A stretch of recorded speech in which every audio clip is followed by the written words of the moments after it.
We're gonna call the downtown Chinatown neighborhood board 13 to order. We are gonna be introducing our members here. Go ahead, Dan. Dan Mestas, thank you for joining. Hey ho. Good afternoon. I'm Bob Armstrong. Hi, everyone. My name is Kevin Lai. Thank you for coming tonight. Good evening. I'm Laura Sturgis. Have a happy and safe 4th of July. Okay. On the online is Nicole Shitani. She's calling in from Las Vegas. No, I mean Los Angeles. Nicole? Hey, Oh, wait. I'm trying to get this thing to work. We can hear you. Yeah, I can't get the video to work right now. So it's okay. We can hear you. Okay, And as yeah. soon- So I'm here. Hi, guys. Okay. Now just stay online.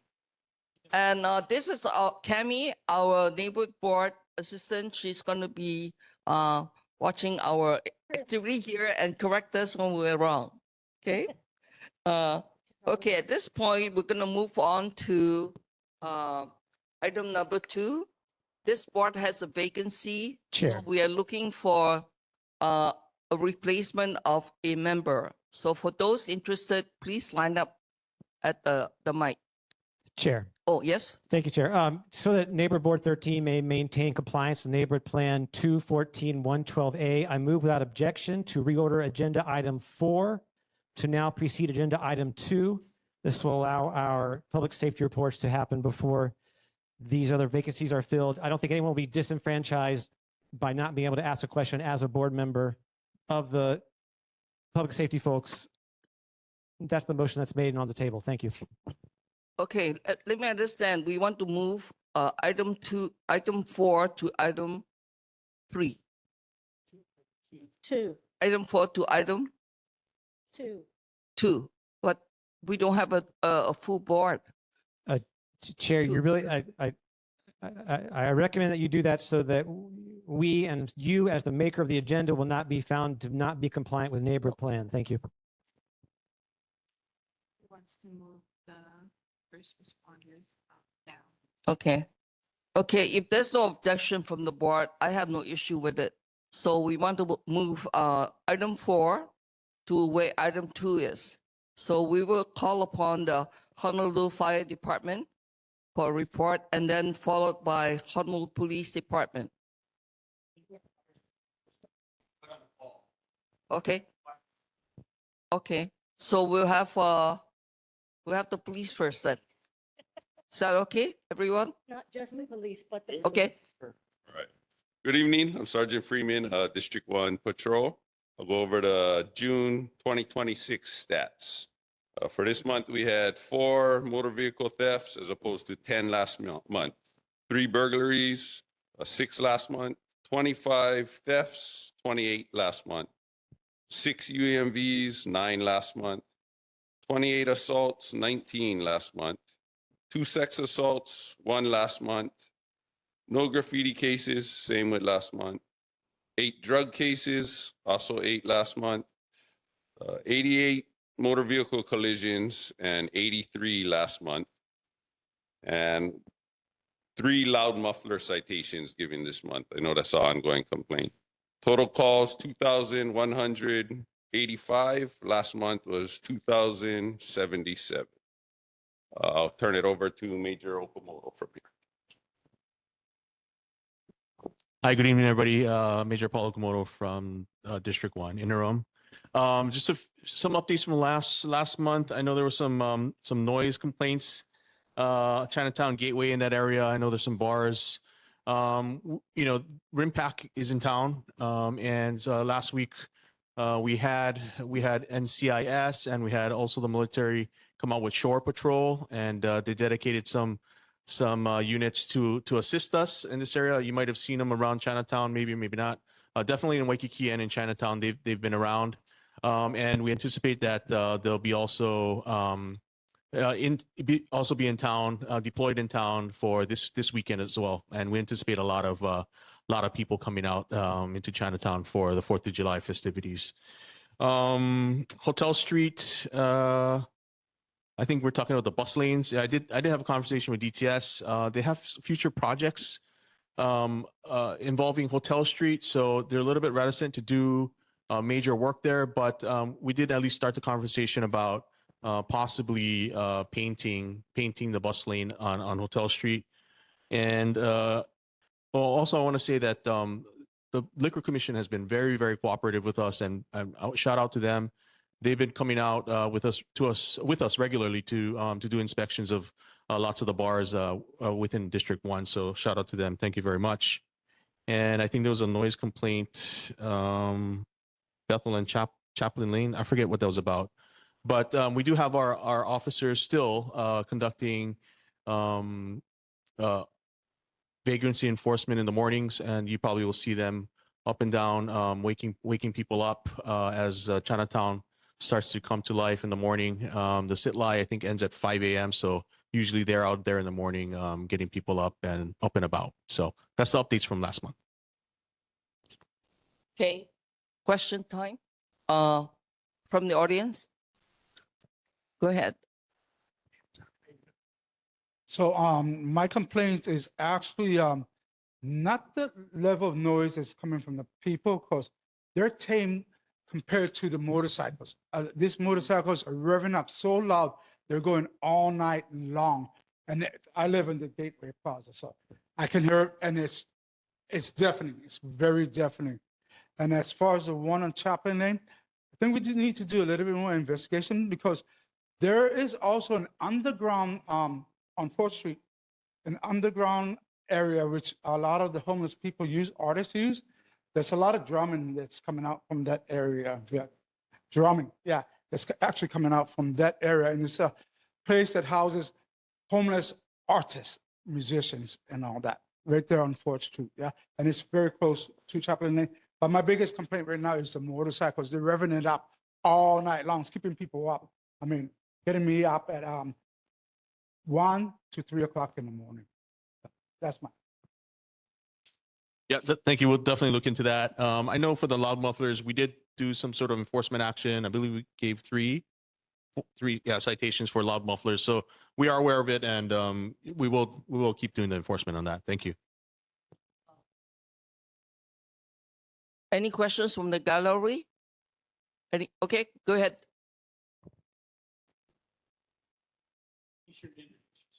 Yeah, my name's Dale Krupa. I have a question about 180 North Nimitz, the Little Saigon Bar.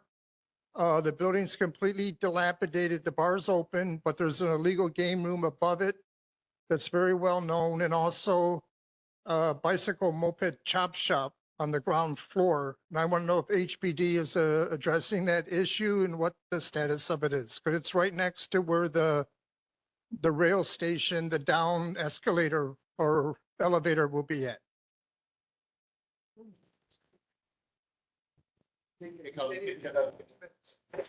Kikali Kimal, I believe we know about that one. Yeah, so I'll limit my comments to that. As far as my motorcycle chop shop, I don't know anything about it, but we'll look into that. Anybody else from the audience? If not, I'm going to call on the one online. Anyone online wish to ask a question of HPD? Anyone? No, none online. Okay, board members, questions? Okay, go ahead, Bob. Thank you, Major. Appreciate your attendance. And I just want to add a compliment for, there's probably not a morning where I'm not on Hotel Street at 4 or 5 in the morning. And the difference is really noticeable. That's great. It really is. And thank you. And I do want to echo Ernest's comments that whether it's noise in general or the bar from Chaplain Lane or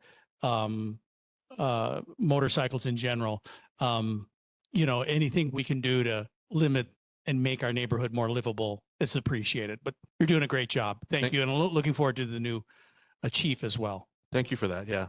But we want to, I know the new downtown BID, Business Improvement District, is coming on board, and I know they have ambassadors. I think they started just this week. So we're looking forward to working with them. My regular job is in Waikiki, and I can tell you the Waikiki ambassadors have done a great job, and so I believe they're sort of mimicking what they've done in Waikiki. So that's good news for downtown and Chinatown for sure. Kevin?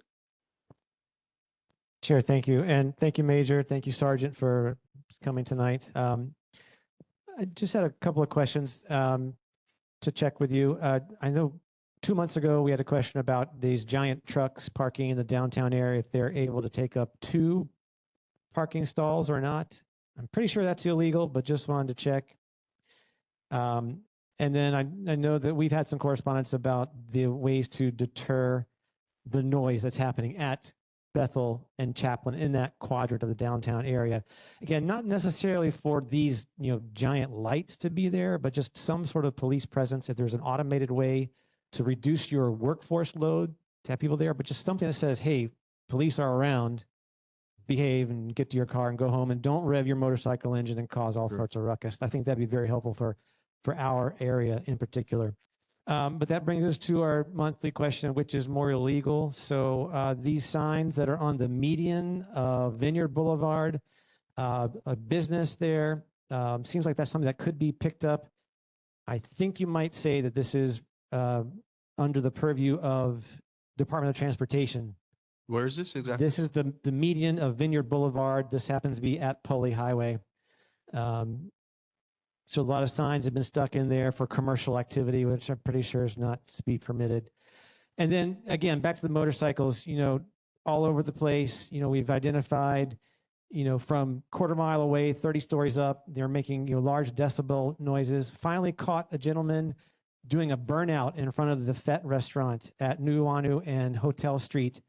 Filed a police report and actually was able to catch a license plate number. I wonder if that's one of the 3 noise issues that Sergeant Freeman mentioned earlier, but it'd be nice to figure out how to get this clearly illegal noise violations to stop. Thank you. Yeah, thanks for that. Surely it is a problem. Like I said, I work in Waikiki, and I feel the same sort of questions from the Waikiki Neighborhood Board as well. Really, the only way we can do this is just through persistent enforcement. That's the best answer I can give you. It's persistent enforcement, and we'll make sure to make it a priority so that we continue to send a message that that these things are not appreciated by the community. Any other board members? Okay. Laura? Any questions? If not, I do have a question. We have a lot of illegal parking right into the Kikoliki and North King. Loading, unloading right in the crosswalk. So on Saturday, we have a really bad time of trying to get them not to do that. So I succeeded in taking pictures of 2 cars, 2 vehicles that are unloading with their license plate. So I sent it in to HPD. I don't know whether that is enough to bring on a citation or warning so that they don't do it repeatedly. Usually, we don't issue citations retroactively like that. I think the best thing to do is to call 911. I know it's usually the busy hours are on the weekends, in the mornings.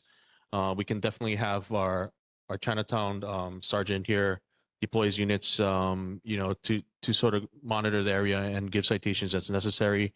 I know I reported on this, I think 2 months ago, but we did have a big meeting with DTS, and I think they've cut back a lot of the foliage along North King Street on the Mauka side.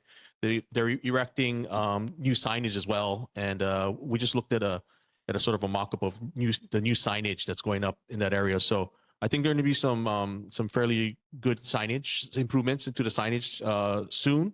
And once that's up, our plan is to do heavy enforcement so that we can reset the culture of illegal parking that's occurring over there with some of the vendors. We do have problems sometimes when we call 911. So by the time we wait for the police, they're gone. They've done the deed and they drove off. So it's like very difficult to do because at times, even calling 911, the dispatcher is not there. So it is difficult to say, call 911 and try to get it enforced. Meantime, they have done their deed, they have loaded, unloaded, blocked people, and then they leave. So it's like they get away with it. Hmm. And it is dangerous for a lot of our elderly pedestrians because we don't have a police officer there. We are the one that volunteering to keep it safe. So this has been our difficulty for months now. Okay. Well, the good thing is the Chinatown sergeant is here and listening. And so we'll have some people go there, right, on the We weekends. appreciate Sergeant, Freeman. He's very, very good. Yes. So we appreciate him being there. Thank you, Sergeant Freeman. Yeah. Yeah. Only thing is that we have to get through the 911 to get to him. We'll give that some attention. Okay. Any other questions, you guys? No? Okay. Thank you. Major Roberts will be back next month. So I'm going back to Waikiki. Yeah, I saw him today. Yeah. Yeah. So Yeah. thank you very much for your Thank you. support while Yeah. I was here. Thank you. Thank you so much. Thank you. Yeah. Okay. So now, Kevin. Yeah, we are waiting for, fire department is not here tonight. They had to go out on a call. Yeah, okay. So we will skip them. And so Kevin, I should be doing election of officers at 3-1, yeah? Chair, actually, the precedents in the neighborhood plan suggest that we should fill the member vacancy first because this is Yeah, not a convening I meeting. see the 2-1. I'm sorry. Yeah, so we're gonna go with 2-1. So I understand there are two candidates. Can you please come up to the mic, identify yourself?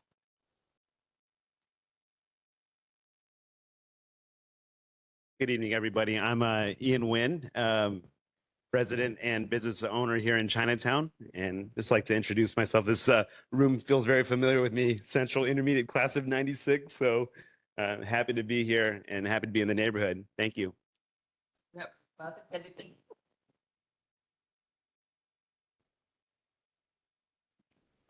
Hello, everybody.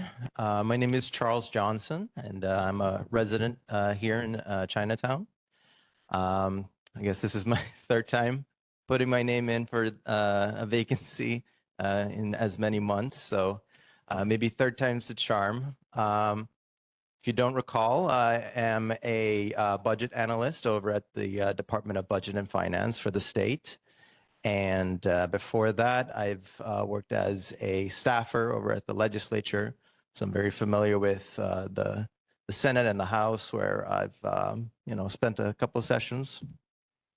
And yeah, just want to get a little bit more involved with my community and try to help out in any way I can.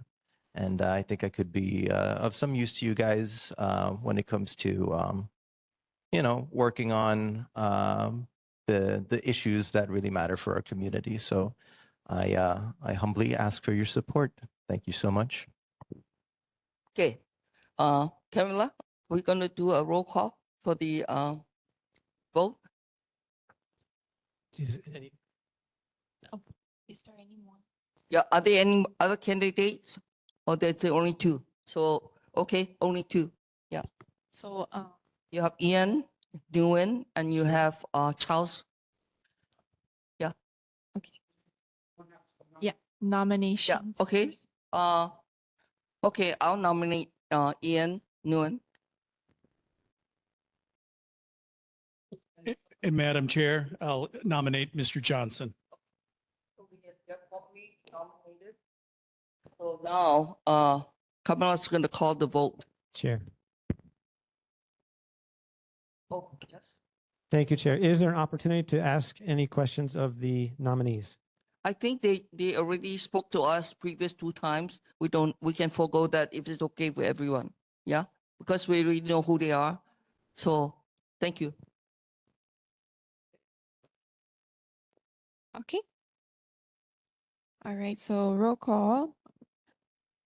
You can say the name Nguyen or Johnson. Armstrong, Johnson. Ho, Yuan.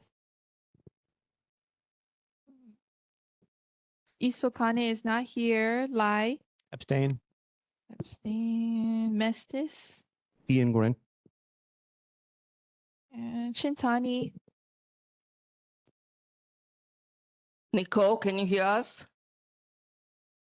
There she is. Hi, I was trying to get the camera to work. I'm so sorry. And then I dropped. Oh no, wait, I'm still on there? Oh Yeah. God. Oh, you Now got what do I it. do? You now. I don't even know what just happened. I'm sorry. Okay, we are calling for the vote for Ian Nguyen or Charles Johnson. I vote Charles. Charles. Okay. Sturgis. Nguyen. And then Schubert. Kwok. Ian. Okay. 1, 2, 3. 4 votes for Nguyen, 2 votes for Johnson. There's not enough votes. Oh, So do we want to revote? Is it okay for us to revote or you guys want to just go with this? A point of order.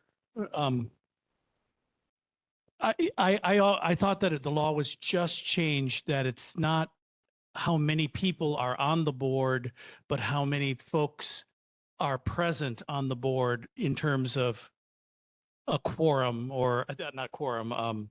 What's the word I want? Majority. Majority. Am I wrong in that assumption? I thought that was put into law come July 1.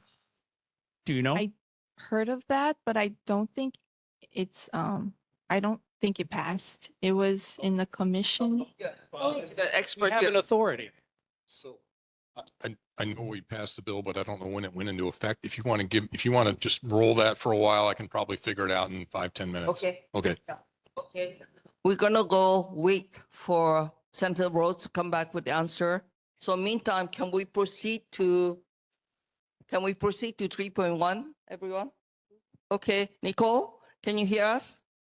I can. I don't know what to do about my ghost. So we are going to proceed to election of officers for the board. Okay, that's 3.1. Do you have the agenda with you? Yes. Okay. All right. Nomination for chair. I'll nominate Chulan Schubert Kwok. I accept.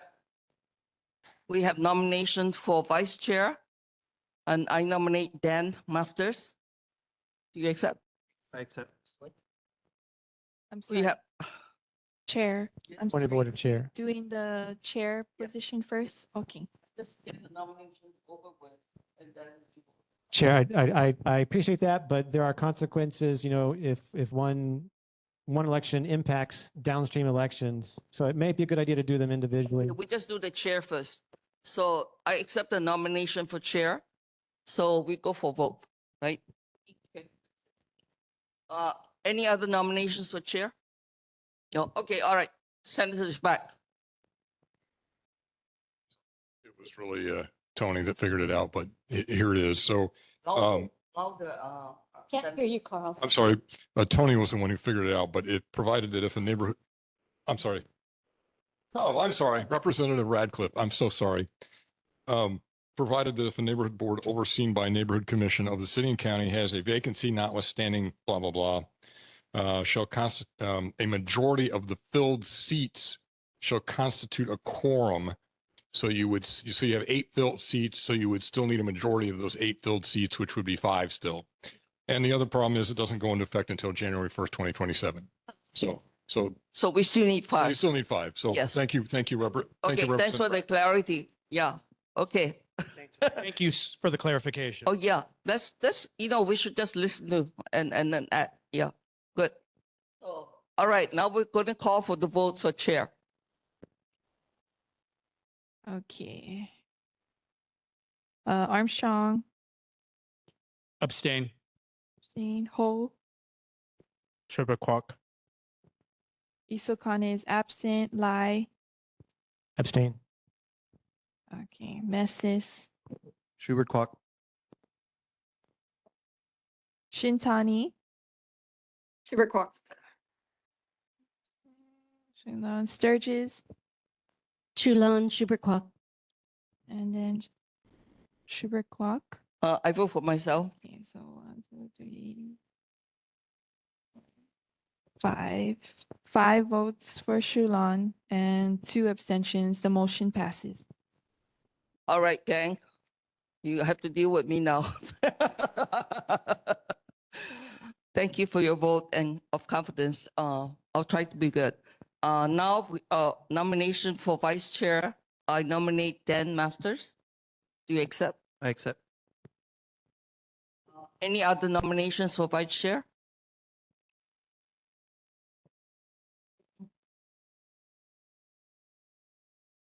Seeing none. Okay. So we still got to go through the vote. Yeah. Okay. Armstrong, Abstain. Ho, Dan. Isokan is absent. Lai, Abstain. Mestis, Mestas. Shintani, Estas. Sturgis. Dan. Okay, perfect. So 1, 2, 3, 4, 5 votes for Mestis. 2 abstentions. Chulan, yes. Sorry, For Shulan. Dan, yes. 2, 3, So 4. congratulations. You are the vice chair. Thank you. Okay. Congratulations. And now I would like to nominate Hey Ho for secretary. Hey Ho, would you accept? I accept. Any other nomination for secretary? You still have to go to a vote. All right. Armstrong. Have something to say? No. Ho. Okay. Ho, Ho. Isokan is absent. Lai, You know, Ho, I don't know you too well, but I'll give you an I vote. Don't let me down. okay, Mestis, Ho. Shintani, Oh, Sturgis, Ho. and then Chair. Ho, wow. You got the best votes. Congratulations. Do a good job now. And now we come to nomination for treasurer. I'll nominate Laura Sturgis. Who is our current? I accept. Any other nominations for treasurer? Chair. Yes. Have we actually had a treasurer for the past term and a half? I thought we deemed that slot to be kind of obsolete upon advisement of NCO. Is there a comment from our NA? The position is still, it still stands. It's just there in case all the other officers are not here. You would be the next presiding officer to run the meeting. So who was our treasurer prior to right now? The last term, there was, Ross was our secretary. Ross was the secretary. And he was treasurer first. Yeah, there was no, So, but it's still in the neighborhood plan. So it's up to the board to want to do it. I don't see why we shouldn't have an officer that can step in case a couple of us are out of town, you know? Yeah, it's cautionary. Yeah, I'm in favor of it. Let's go for the vote. okay. Armstrong, Sturgis. Ho, Sturgis.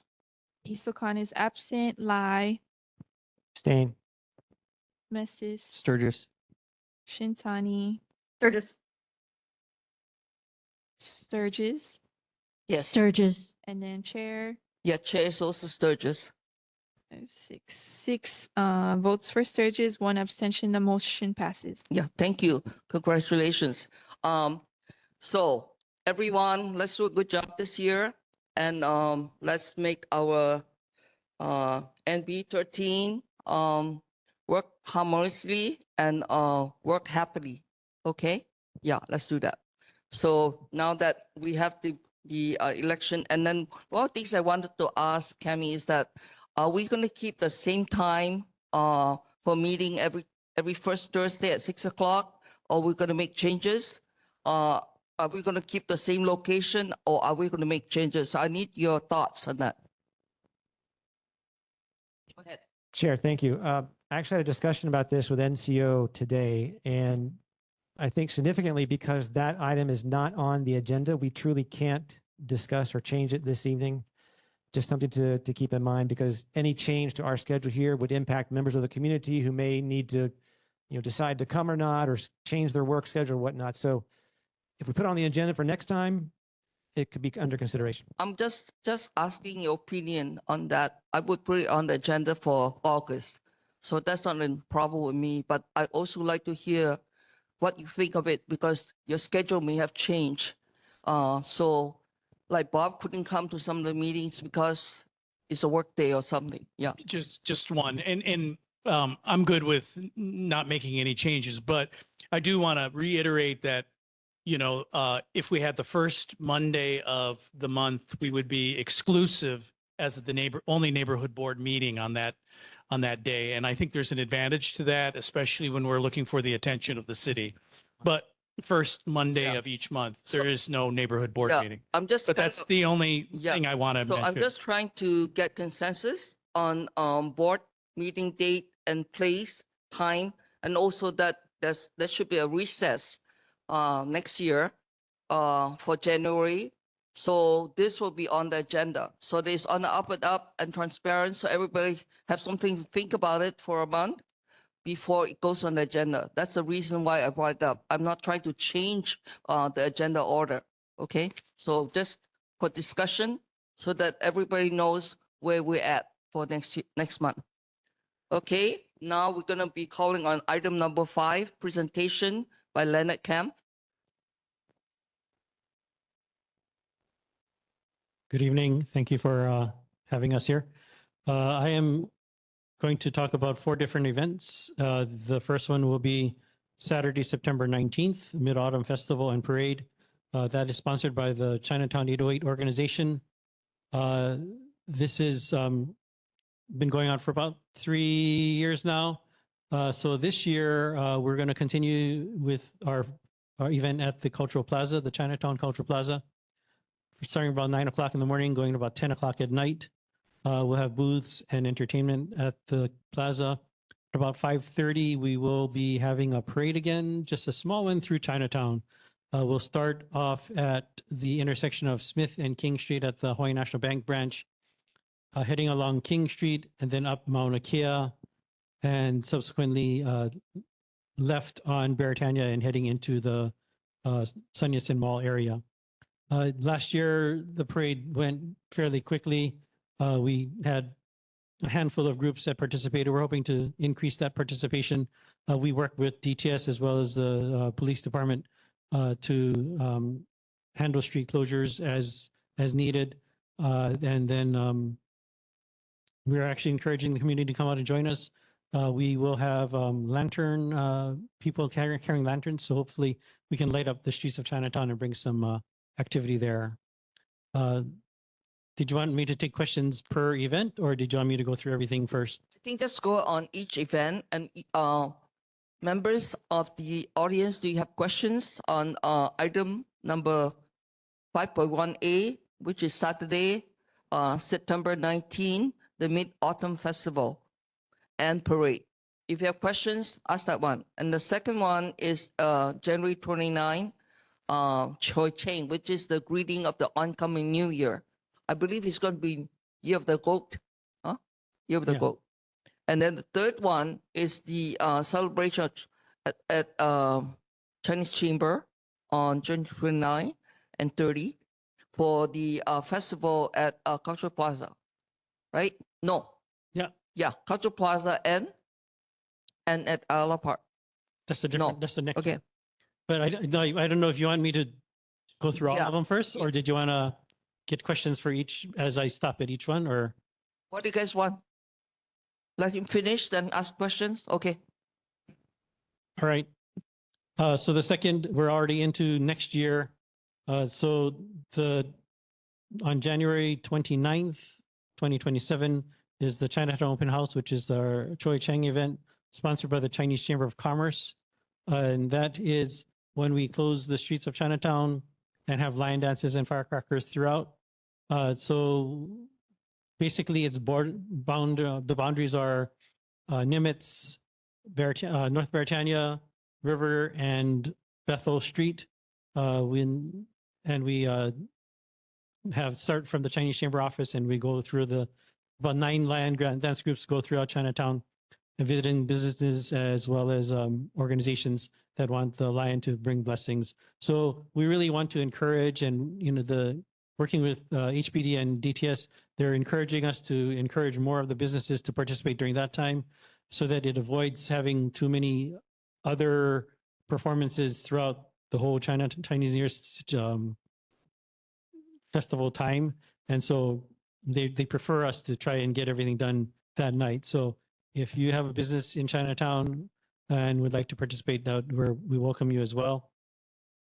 So that runs from 6:00 p.m. to approximately 10:00 p.m. We've traditionally ended before 9. We're pretty efficient with our routing for that event. Then the third is Friday, the 29th, January 29th, 2027, as well as Saturday, January 30th, 2027. That celebration is actually in the Chinatown Cultural Plaza. This is like the 70 some odd year that it's going to be held there. And it's entertainment, food booths in the Cultural Plaza area. And then on the last one, January 30th, that's Saturday, that's the Chinatown Festival and Parade, sponsored by the Chinatown 808 organization. And that is once known as Night in Chinatown. So we're calling it the Chinatown Festival and Parade. That takes up the block of Beretania Street between Ala and Mauna Kea Street, as well as Ala Park. And then the parade runs from the Capitol along Hotel Street through Chinatown. The parade will start about 4:30 p.m. The event on the street runs from 9:00 a.m. to 10:00 p.m. We do start street closures about 7 a.m. ish, or just about there, for that section of Beretania Street. And then on the street is going to be vendor booths, food trucks, as well as entertainment stages. Okay, I guess we can open up for questions. Questions from the audience? Go ahead, Ian, go ahead. No, to the microphone. Identify yourself. Okay. I'm Ian Wynn, resident of Chinatown. I just want to say that we really enjoy, especially the Mid-Autumn Festival that you guys put on. We're a restaurant right on Mauna Kea and Beretania Street, or Dick's Bistro, and we don't necessarily participate in the festivities as a business, but just the kind of attention and the families that get brought back to Chinatown, they're reminded of the culture and all the food that we have down here, and it's like a really, really awesome event. The question that I have though is there any plans to utilize any of the space that's along River Street for any of these festivities at any moment? Because I know that you guys set up along like Beretania in front of the bank and in front of Ala Park, but there's that whole section of River Street that runs along there. And I don't know, I feel that it might be like a nice opportunity or something to look for in the future. Because right now I feel that it's completely underutilized. That kind of portion right in front of Cultural Plaza, next to Fook Lamb and Royal Kitchen.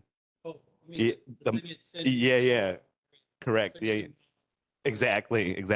Yeah, and so yeah, that would be nice to see maybe events be thrown over there, or some of the weight that you guys have, because you throw the biggest event in Chinatown. So yeah, something to think about, or just off my brain. Thank you though.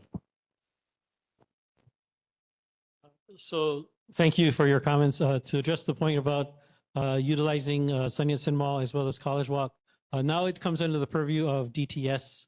So it is a lot easier to utilize those areas. Our concern, I think, is more so that there is demand for space, but I think we're concerned about having too much supply and not enough demand. So we're trying to find the right balance. So we'll look at it again this coming year. Any questions? Do you have a question from the audience? No? Anyone online have a question for Leonard Cam, 808 Chinatown? None? Board members? Have it? Thank you, Chair. Mr. Kim, with the events, again, thank you for organizing them, and it is a good draw. For things such as the parade, is there any idea or opportunity to do more, I don't know, traditional Chinatown themed decorations, with, more lanterns crossing the streets to give more visual appeal. I know we have some tall parade elements sometimes, but, we traveled around and seen other traditional Chinatown locations. It'd be great to get that spirit, that mood in. I know it comes at a cost, but I don't know if your organization has any plans for that. We've looked into it a little bit. I think there are some rules that we need to follow with DTS as far as height limitations and certain restrictions on that respect. It is costs. There is a cost to it, which is a little prohibitive at this time. But we're always looking to try to enhance our festival by doing some such things.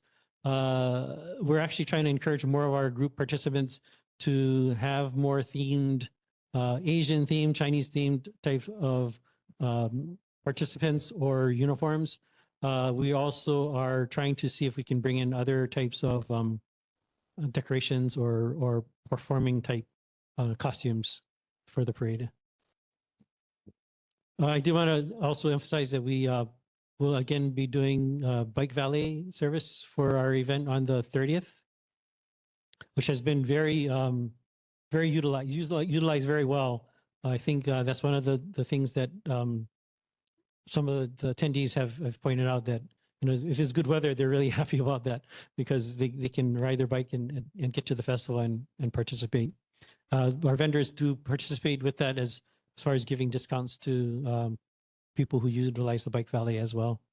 I know what concern before was about alcohol. We never serve alcohol at our events, and moving forward, we never will. So that's been something that I've never addressed as far as entertain to have in the future. Bob, you have a question? No? Anyone else? Dan? Hey? Gonna follow up? Second time. Thank you, Chair. Mr. Kant, this might be out of your purview, but do you know if or by when the arch on Kekaliki Mall will be finished? So yeah, I think between the two of us, I think before the end of the year, pending some other issues, but I think they're working out the details on that, and before the end of the year, you should see that. I just talked to Eddie Flores, the chairman of that. It's any time from September to October, because they have a little hiccup with some of the orders from China and also with permitting DPP. So I think no more than by the end of the year, hopefully, but our best hope is October. Yeah.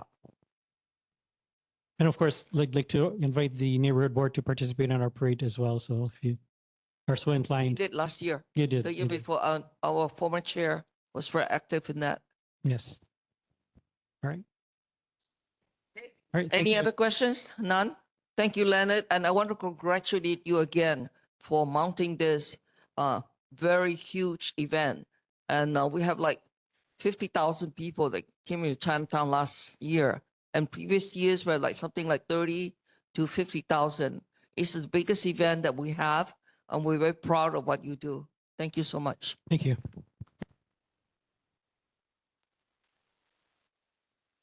Okay, gang, we're going to do 6.1, approval of minutes. At this time, we're not going to do it because we did not receive the revised minutes from Ross. And so I've been advised by neighborhood board assistant that we defer this. So we will defer that if there are no questions. Okay, questions? Chair, thank you. Just a technical question. How, or is it likely that we will be able to comply with not only sunshine law, but neighborhood plan to have those minutes available within the 30 or 40 days of the meeting, just so we can review? Tammy? So I did give my draft to Ross, the secretary. But if he's not able to provide that, I can submit my draft to publish until he provides his, and then you guys can vote on that. So I'm sure by next month, we should have it in order. Okay? Yeah. If not, we'll send out information to, Cammy will send out information to the board members. Yeah. Now we're coming to item 7, elected officials. Do we have a representative from Congressman Ed Case online? Anyone? No? Anyone here representing Ed Case? None? We're proceeding to 7.2, Governor Josh Green's representative, Stephen.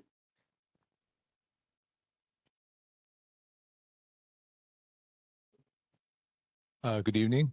Happy 4th of July. I submitted the written responses to you earlier, but the first question regarding making sure our voting goes more smoothly, Governor's office deferred to the State Office of Elections, which Steve, can you speak louder? Oh, I'm Or sorry. closer to the phone. Okay.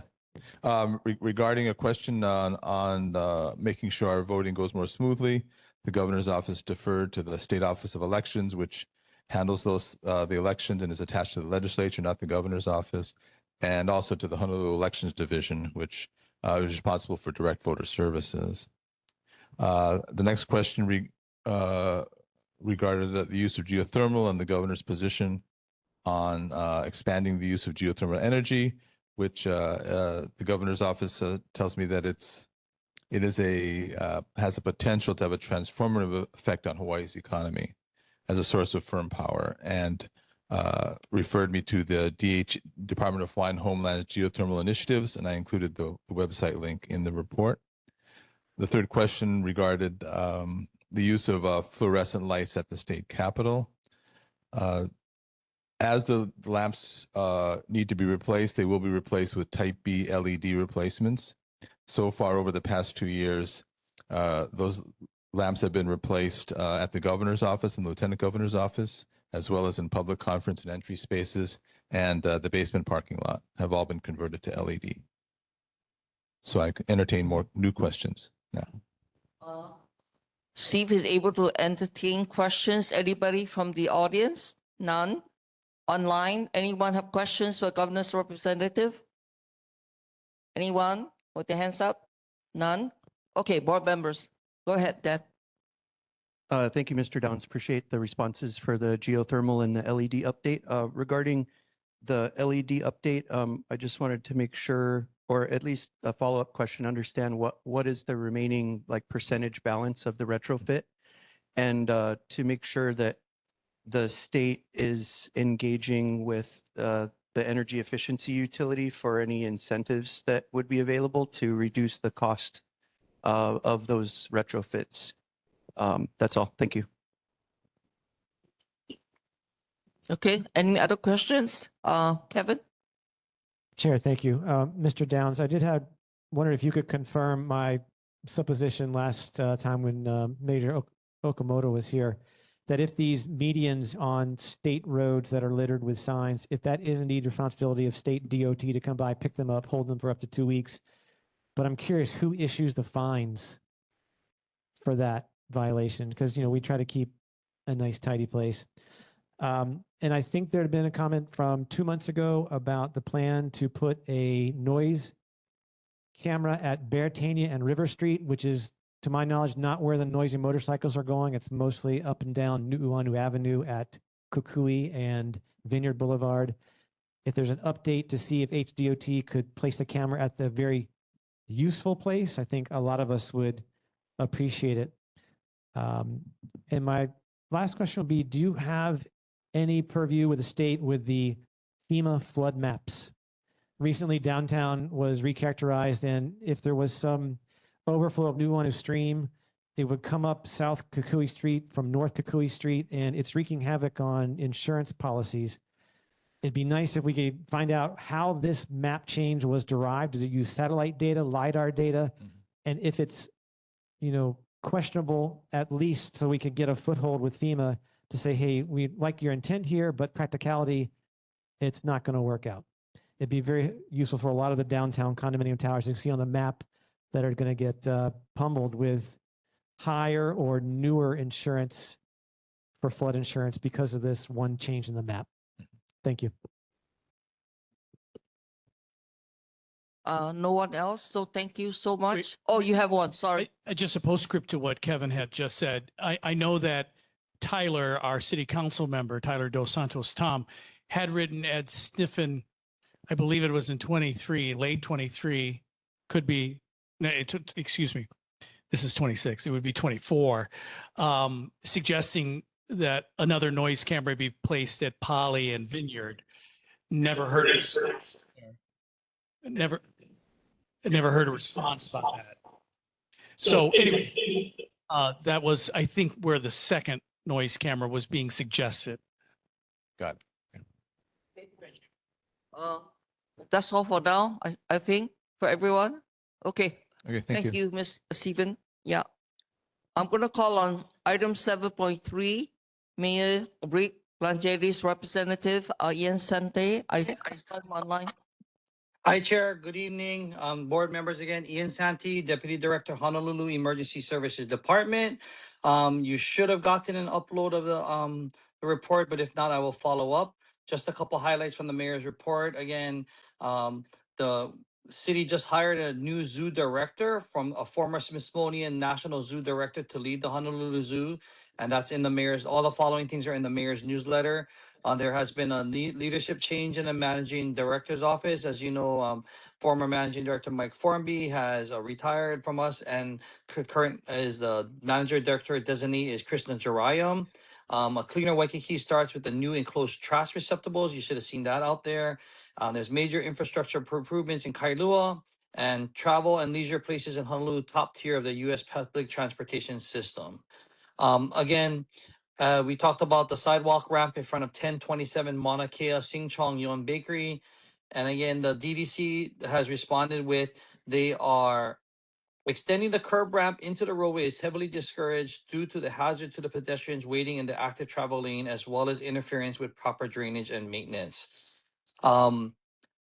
Although the 11.99% running slope of the curb ramp exceeds the ADA standard of 8.3 maximum, the running slope cannot be lowered without either extending the curb ramp or adding a curb at the building, or removing the curb ramp and requiring pedestrians to cross at North King and Hotel. Removal of the curb ramp would require removal of heavily used marked crosswalk. This would create an inconvenience to pedestrians. Adding a curb to the building would create a sharp elevation change, preventing wheelchair users and other pedestrians using mobility aids from being able to mount to the curb.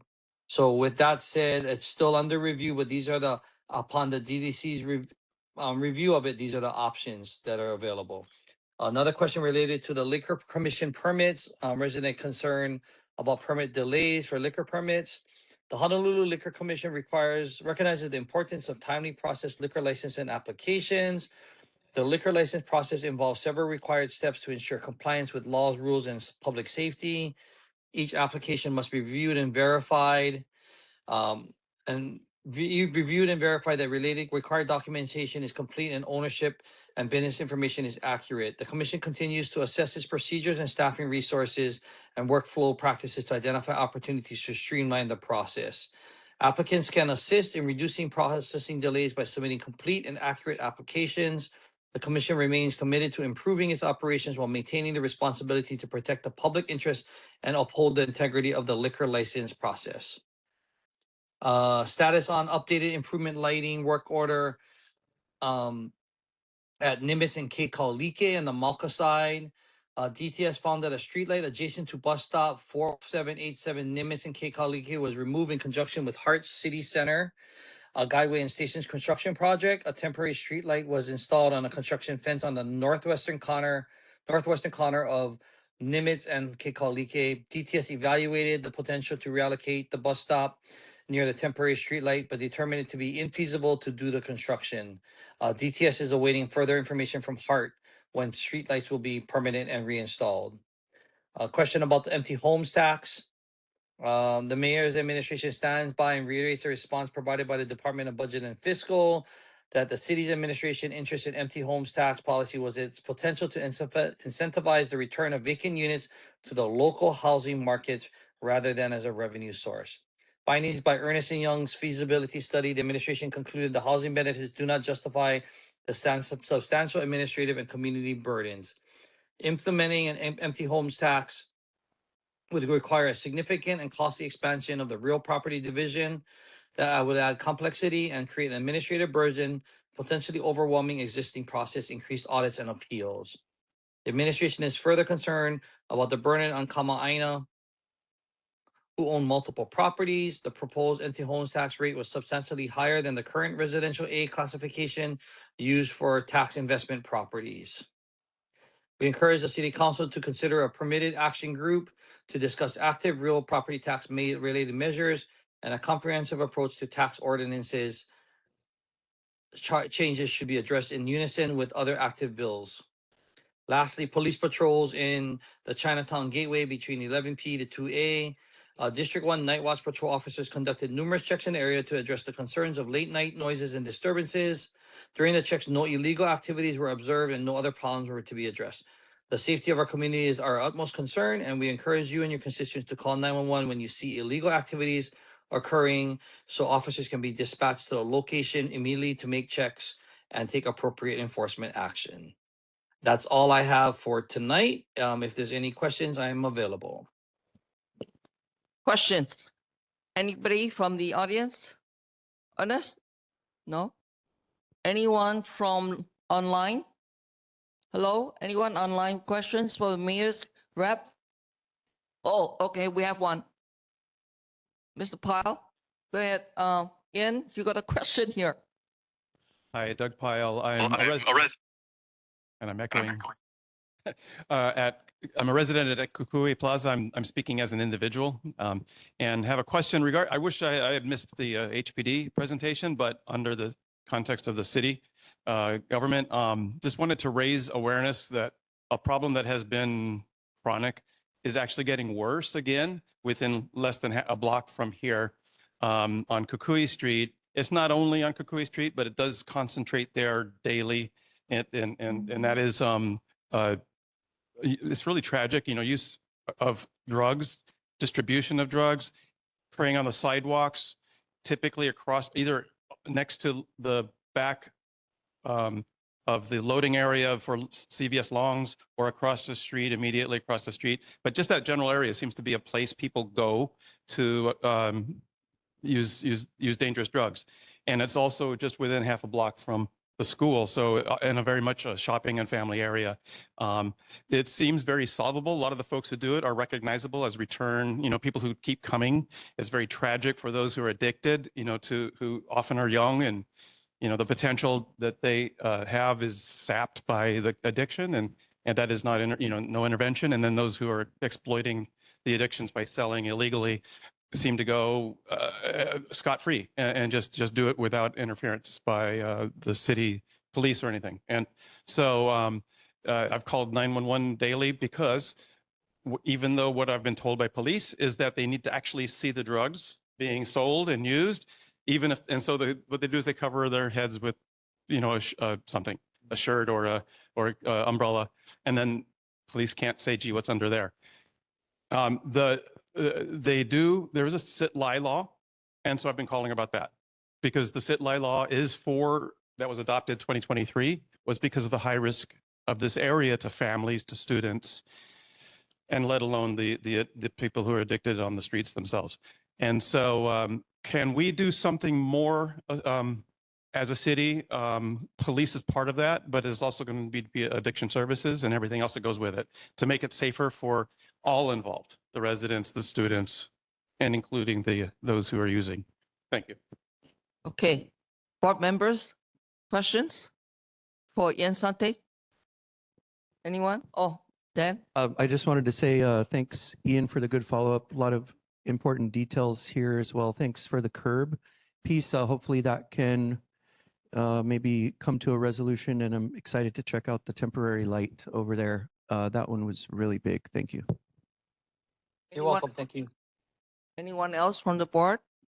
If not, Ian, I appreciate the follow-up on the ADA sidewalk issue.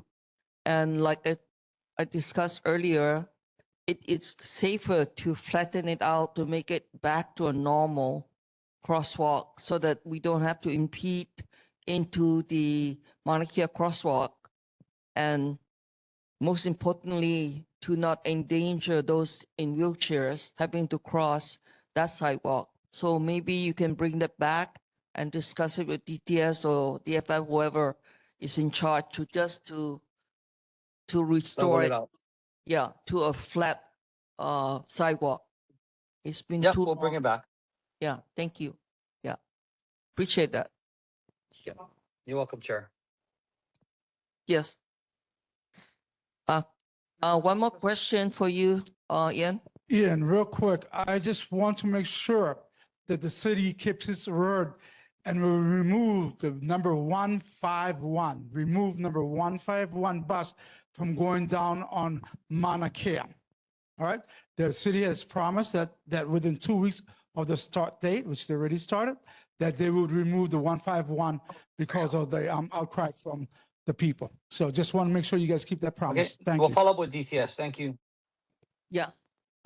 Seeing that there are no more questions, right? So we're gonna move on. Thank you, Ian. Thank you, for Chair. the for the presentation. So now we're gonna be asking City Council District 6, Tyler Dos Santos Thames, representative. Is someone here for Tyler? Hi, yes, Chair. I'm here for Tyler Dos Santos Tam. Will usually comes. He couldn't make it tonight. He sends his regards. Just a few things. The bid started in the downtown area, and we have seen some folks already. That started yesterday, and I have seen folks in pink shirts picking up trash. And although I know it doesn't extend into Chinatown, Tyler and I saw people on Nuuanu picking up. So it's close. Just so you know, you might see them around. So that's great, and glad that's going. And then something that came up, I believe a while ago, Tyler checked in on this today, or not today, but he had sent an email earlier in the week. And the bus shelter was removed from River Baratania stop, and he's following up on a work order having gone in to install loading zone signs. So we are checking up on that. And the other thing that we are checking up on is there had been concerns about private vehicles driving on Hotel Street and trying to put signage in. So he had followed up on that as well earlier this week, asking if maybe there could be straight ahead signs or something, not just the no turn sign. So we are aware of both of those issues, and we're following up with the appropriate folks on that. That's all I have. Does anybody have questions? Okay, questions from the gallery, from the online for Councilman Tyler's office. Anyone? No? Okay, board members, go ahead. Thank you, Bob. Madam. Thank you, Madam Chair. Peggy, do you know if an administration for the BID has been hired that is an executive director? And if so, I haven't heard anything about it, and I'm kind of curious why that is. I don't know why that is. They did hire somebody. Brooke is her first name, and her last name I cannot recall right now. But I will certainly get in touch with her and ask her maybe she can do a presentation and meet you folks, if that would be good. Yep. I'm sure she would love to. That's She's great. she's Thank quite you. lovely. Okay, great. Okay, question from Vice Chair. And just also, Peggy, along the same lines of what Member Armstrong just mentioned, the website seems to need some updates as well. I've gone several times, but have been unable to get any information that's current and relevant. For the BID, correct? That's correct. Yeah. Okay, Okay, I do know, I can kind of address that a little bit. I do know it's just her right now with almost no budget. I know she is working on a media plan. She really was trying to get folks out and picking up trash and interacting, but she is working on that media plan. In fact, she just sent an email about that today. So I will let her know that as well, that you're asking. Thank you. Okay, I have Member Kevin. Chair, thank you. Peggy, I'm not sure if you were with council member at the Urban Core Town Hall. Now it's been a couple of months ago, but it seemed that a comment was made that if park space was removed from the city inventory, then additional or replacement park space on a one-to-one aerial basis would need to be provided. I'm not sure if that is indeed the case or a rule or a statute, but if that is true, I'm wondering how did this apply when Kamali'i Mini Park was transferred to the City and County Department of Land and Housing Management? And as much as I'd like to see that triangle of land stay as a park and treated as a park, if it is going to be lost, has the city been able to make that up for those of us who live in this area within our area? So it's not as if you're going to allocate some new parkland, 15 miles away. Is there something equitable for those of us who will lose out on the area that used to be known as Kamali'i Mini Park? Thank you.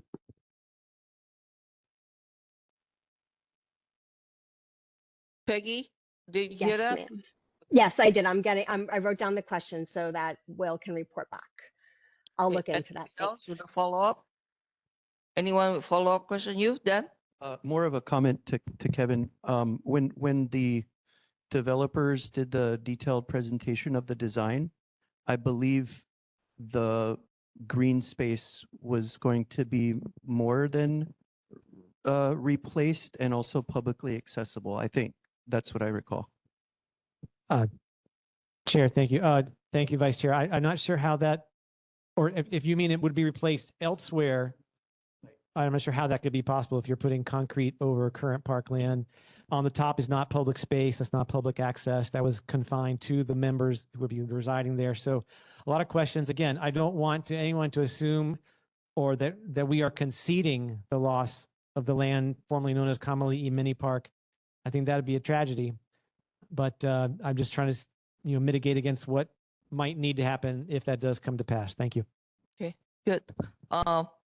Peggy, I do have an answer to your question on the North Hotel Street. What kind of signage to put?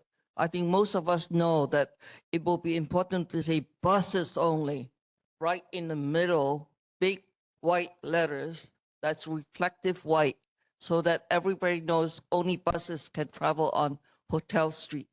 And maybe also enhance the signs on a river, no turn into hotel. That would help. Okay. Thank you. Agree on that? Yeah. And as a postscript to that, Madam Chair, I just sent Tyler a copy of the resolution I'm going to bring up in public comments that we hopefully will discuss next month and put it on the agenda. Peggy, we do have a requested resolution on this matter for next month's agenda. So I just mailed them. Yeah, and Bob has kindly sent it to Tyler, so you should have a copy of it to look at. But we will put this in for next month's agenda, that then we can discuss this at length. Yeah. Okay. Yeah. Okay. All right. Thank you. Thank you so much. Thank you so much, Thank Peggy. you. Okay. All right. Now we're gonna go to State Senate District 13, Carl Rhodes.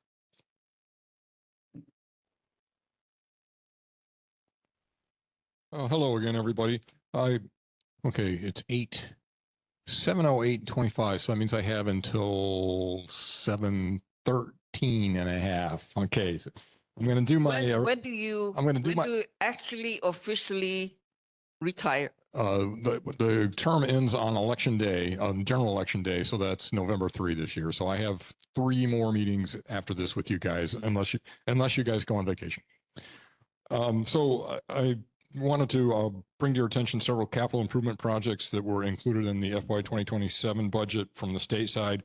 The big one, which was my highest priority, was $40 million to the dwelling unit revolving fund, which is our kind of arcane. Probably nobody knows what it does, but it helps build affordable housing and infrastructure that you need to build affordable housing. So that was a big one. $200,000 went to the Downtown Arts Center for enhancement of the gallery, classrooms, and event spaces. $80,000 to the Hawaii Theater Center for modernization of the theater. $200,000 to the United Chinese Society of Hawaii for general renovation and repairs. And $150,000 to the YMCA, the new YMCA, for renovations to the campus. So that's the CIP section. I often give an update on sort of public health things. Unfortunately, COVID is coming around again. So but fortunately, the risk for both varieties of the flu is low right now. But you might want to check with your doctor about getting a COVID shot because it's active again. You can check the current risk for various illnesses at wastewater.org. Wastewater.org. It sounds like it is what it sounds like. You can test wastewater to get the pieces of viruses and see which ones are prevalent in a neighborhood without compromising anyone's privacy. The other topic that I would like to talk about for the rest of my time is the elections are coming up. Before your next board meeting, you'll be getting the ballots in your, the primary ballots will be hitting your mailbox before July 21st. And if you want to make an absentee ballot request, which is if it's not being sent to your normal house, if you're going to be traveling or away at a family member, you can have your ballot sent there, but August 1 is the deadline for doing that. The primary election day is August 8th. Ballots, I already mentioned that. General election is November 3rd, which is when my term ends, and ballots arrive for the general before October 16. If you've been watching the national news, there's been some lawsuits about states where if they treat your ballot like a tax return, if you've got it postmarked by a certain time, it still counts for a few days afterwards. We've never had that rule. The ballot actually has to arrive, not just be postmarked by 7 p.m. on the final election day. Likewise, if you use a drop box, same thing. It has to be in the drop box by 7 on the day of the election. You can also vote in person at voter service centers. Similar to mailed ballots or those deposited in a drop box, you must either vote before election day or be in line by 7 p.m. on the day of the election. And you can locate drop boxes at honolulu.gov/elections. There's office-drop-box-locations. For most District 13 residents, the closest drop box is Honolulu Hale, same for the voter service center. Okay, so there has also been, if you pay attention to national news, there's been an effort by the federal administration to limit voting by mail. This does not apply to primary votes, so I don't anticipate any problems for the August election, but there is still some. What they're trying to do is make it so that the USPS cannot send out your ballot unless it's on the go list, and they're trying to get the go list from states. They're asking for all the states to turn over their unredacted voter information. And some states have complied voluntarily, but a lot of them haven't, including Hawaii. And right now, the ones who are refusing to comply are winning the lawsuits, but there is still some question about how that will all turn out. So, but for the primary election, which of course is the first one, I think we're good to go. Mail-in ballots in Hawaii is perfectly legal, and but you can also, let's see, 30 seconds. You can also check if you mail your ballot in. If you decide to mail it in, you can also sign up with the Office of Elections at let's see, where is it? Elections.hawaii.gov. Sign up for ballot notifications. So about a week after you send your ballot in, you can check and see if they've got it, see if everything's okay, and whether they're processing or not. If they aren't, then it will tell you what to do. Okay, I got 2 seconds. 1 sec. That's done. We will let you do it for another second. So anyway, questions from the audience for Senator Rose? No? Questions for Senator Rose from the online folks? Seeing none. Questions from the board? Okay, Kevin. Chair, thank you. Senator, thank you for coming tonight. Regarding the elections, I think I was in a similar situation 2 cycles ago, but will the state pay for an absentee ballot to be sent to me if I'm overseas? And can I return it through a diplomatic pouch from the embassy? I can't say as I've ever encountered that before. I believe the answer is yes, but I don't know. I can try to find out. Or you can try to find out by calling Office of Elections. Right on. Yeah. Okay, thank you. And then the technical question I have for you is on screen regarding House Bill and its Senate Bill Companion 1679 about, in part, would permit condo associations more than the 60 days to collect responses from owners on expensive ballots, which was added perhaps inadvertently a session or two ago. I came and testified about this in front of you and your committee once or twice, but it turns out it never actually passed. I think it was engrossed, but then never made it to the next step. This is painful. It's going to be, I think, expensive, at least for the condominium in which I live, and difficult to explain things and try to get all the ballots back in 60 days. It means we have to divert our plans and do things in a different fashion. In your opinion, is there anything that could have been done to just have a single issue resolution that would have addressed this single issue? How can we best approach this in the future?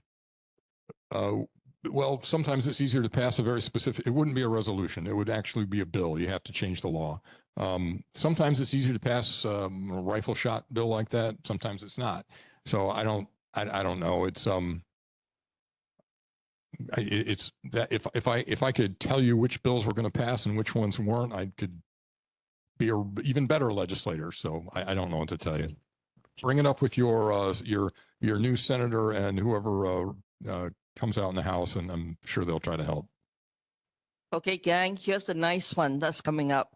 7.5A, a special presentation from the governor, Josh Green, a certificate of appreciation to Senator Carl Rhodes. And I will read this part. This is on behalf of all of downtown Chinatown and B13, from all of us and from all your constituents. I'll read this out. A special message from Governor Josh Green, MD, in recognition of Senator Carl Rhodes. It was signed May 29, 2026. On behalf of the state of Hawaii, I recognize Senator Carl Rhodes for his long service and deep commitment to downtown Chinatown and to the state of Hawaii. Throughout his years of public service, Senator Rhodes has been a steady advocate for the people and communities he represents. Senator Rhodes has played a key role in strengthening the neighborhoods of downtown Chinatown by supporting community safety, historic preservation, and efforts that honor the cultural and economic life of the district. His leadership has helped bring partners together, elevated local voices, and advanced solutions that support residents, small businesses, and the many organizations that call this district home. At the state level, Senator Rhodes has contributed to legislation that strengthens public safety, expands access to justice, and supports the well-being of families across Hawaii. His dedication to thoughtful policy making and his willingness to engage with diverse perspectives earned the respect of colleagues and constituents alike. Senator Rhodes' service has left a meaningful impact on downtown Chinatown and on our state. His contributions will continue to shape these communities for years to come. With aloha, Josh Green, MD, Governor, State of Hawaii. We would like to present this to you, Senator Rhodes. All of you can take a picture. We're gonna do a photo.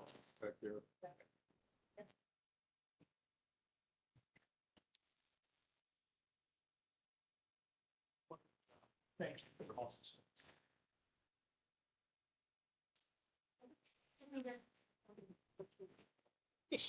Oh.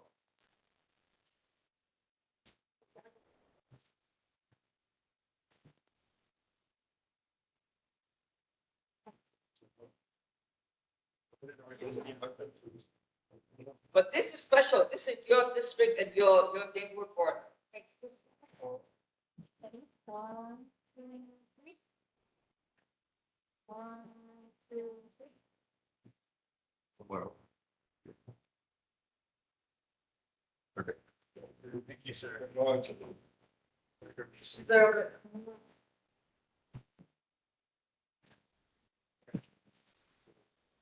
Yes.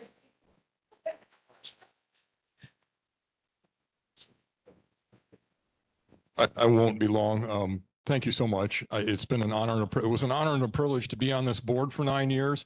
It was an honor and a privilege to be in the House for 10 years. It was an honor and privilege to be in the Senate. And it's been great. It's been great working with everybody. And some days I feel like we've made some progress. I saw the thing that made me feel good today was I was walking down Hotel and Smith Street, and there was a homeless guy who looked like he was mentally ill. And instead of just the police being there, it was CORE. And it was like, okay, finally, we're getting to the root of the problem where we're trying to address the underlying issue as opposed to just sort of suppressing everything. So that was a nice moment. There's other moments where I like, it feels like I haven't done it. Nothing's changed in 29 years, but thank you all so much from the bottom of my heart. And I really appreciate you and working with you for all these years. Mahalo. Thank you so much.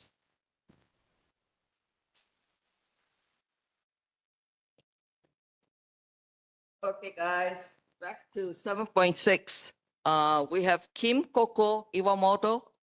Do we have a representative? Okay, we got Kate. Go ahead, Kate.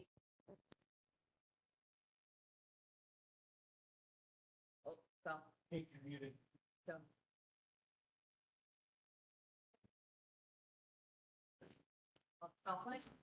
Kate, you're muted. Sound. My mistake. Hi.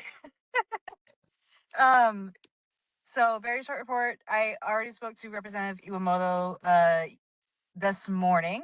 She already has ideas for what she wants to reintroduce next legislative session. She wants to reintroduce empty homes tax. She wants to reintroduce a free bus bill. So she's very excited to get to work already.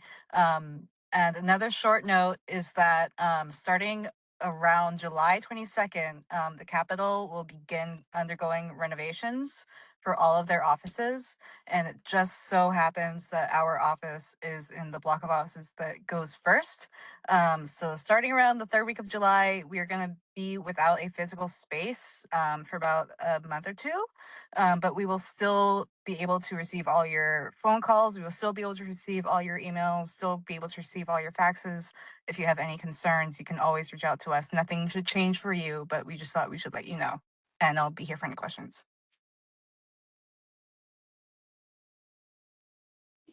Okay, questions, you guys? In the audience, no questions? Okay, anybody online with questions for Representative Kim Coco's office? Nobody? Okay, board members? No. Oh, Kevin. Yeah.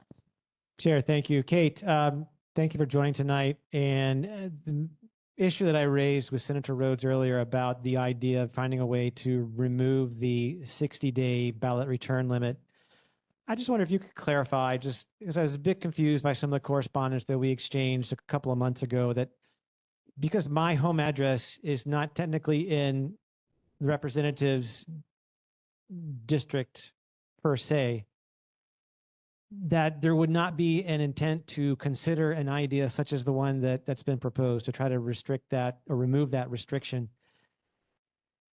You know, we're on the same neighborhood board. Is there any way that representative would consider adopting or following through with that? I'm going to, of course, speak with the other representative covering the other half of our district. So I'm just wondering if we could get some consensus. Thank you. I will discuss it with her and come back to you. Get back to you next month. Okay. Anybody else here on board questions? None? Thank you so much, Kate. See you next month. Okay. All right. Item 7.7, State House 28, Mr. Radcliffe. Hi, everyone. It's hard to follow after you have Senator Rhodes. Yeah. And I just want to say, he's truly one of the best. And, in the House, a lot of people like to play games. He doesn't. He's honest, really great guy. So mahalo, Senator Rhodes. Now for my update. There were a couple questions at the last meeting concerning some of the CIP funding. Yes. So I just wanted to answer those. So in their request, so the Downtown Art Center, they got 200,000, and it is for proposed project includes renovations and modernization of galleries, classrooms, workshops, and public use spaces within the facility. They also want to expand the exhibition areas, upgrade the kitchen, and as well as their safety system. The United Chinese Society, they got 200,000 in CIP funds. And this one, the proposed project includes replacing damaged and buckled flooring in the main hall, resealing the roof to extend its useful life, installing a new wheelchair lift to improve accessibility, and repainting the building's interior and exterior. Lastly, for IHS, they received 160,000 in CIP funding. And this project includes removing and reinstalling the shelter's existing solar panels and recoating the facility's rooftop. And I have a copy that I can distribute as well for those. I worked with Tyler's office to address the graffiti that was painted at Ala Park on one of the utility structures. I'm happy to report that the city and county was able to paint that over very quickly. One thing that Kevin brought up is the FEMA flood map, which I've had serious concerns with, and the constituents in the community, because, as he said, insurance, what your flood insurance is going to increase. Again, this is a federal thing, and I want to see what we can do with our federal representatives. But basically, 8,000 Oahu properties are now going to be in a flood zone. And I'm not saying that's entirely wrong. We have Kona lows, climate change, of course, it's going to be affected. But some of the areas are very questionable for these properties, is my understanding. And so if we can understand just how they came up with, these answers, what they use, and if there's a way to possibly appeal that decision that your property is now in a flood risk zone when it clearly isn't. So that's one thing I do want to look into more.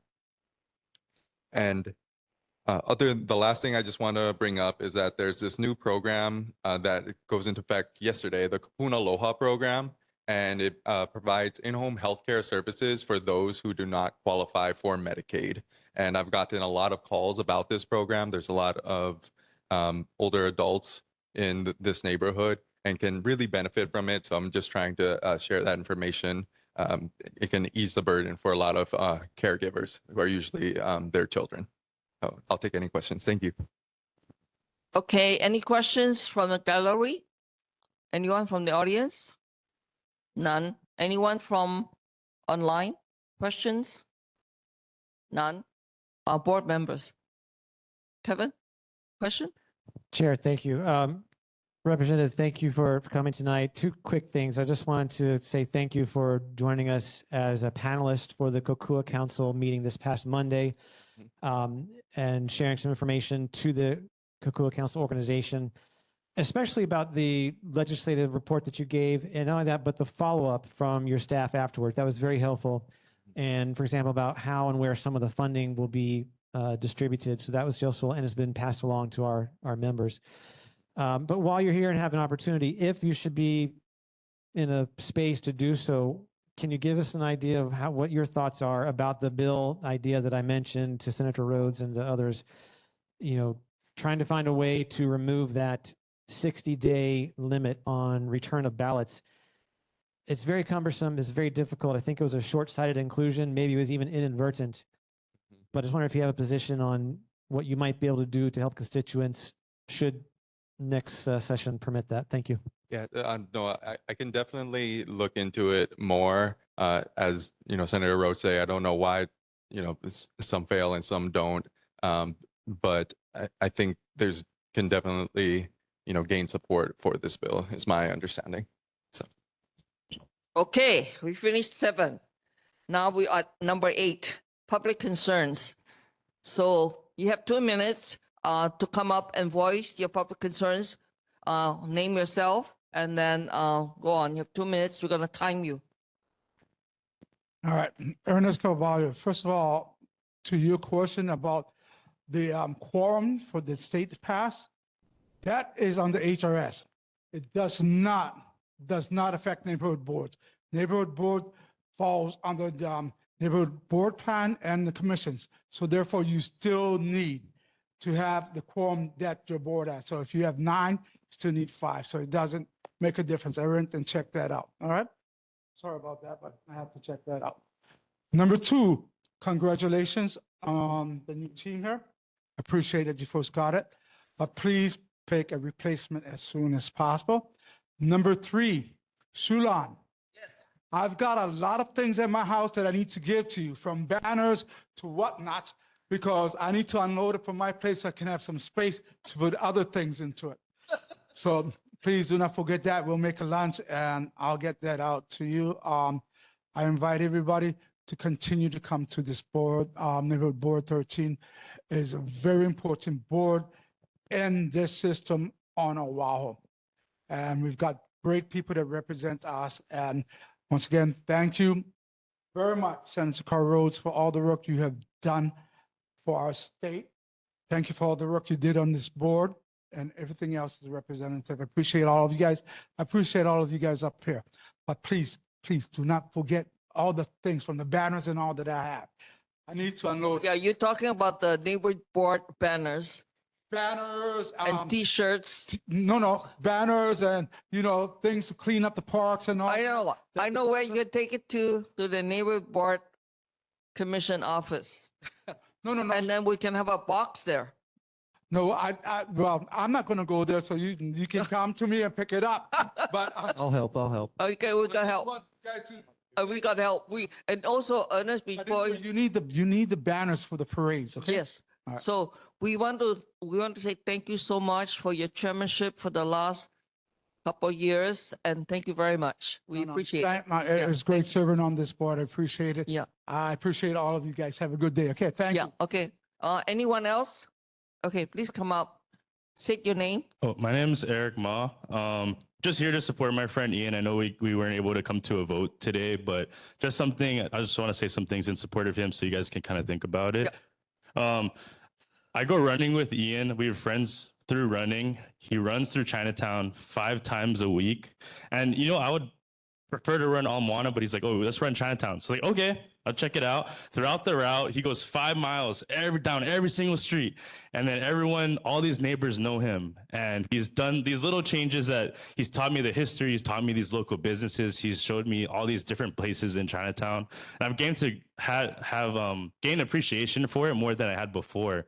He had this small thing where all the uncles on River Street, they had cigarettes all over. So he called one of the buildings. Next day, the building put out the ashtray. These little things, just boots on the ground. He's looking at the city each and every single day, seeing what can be changed, seeing businesses close. So he's also, part of a business owner as well.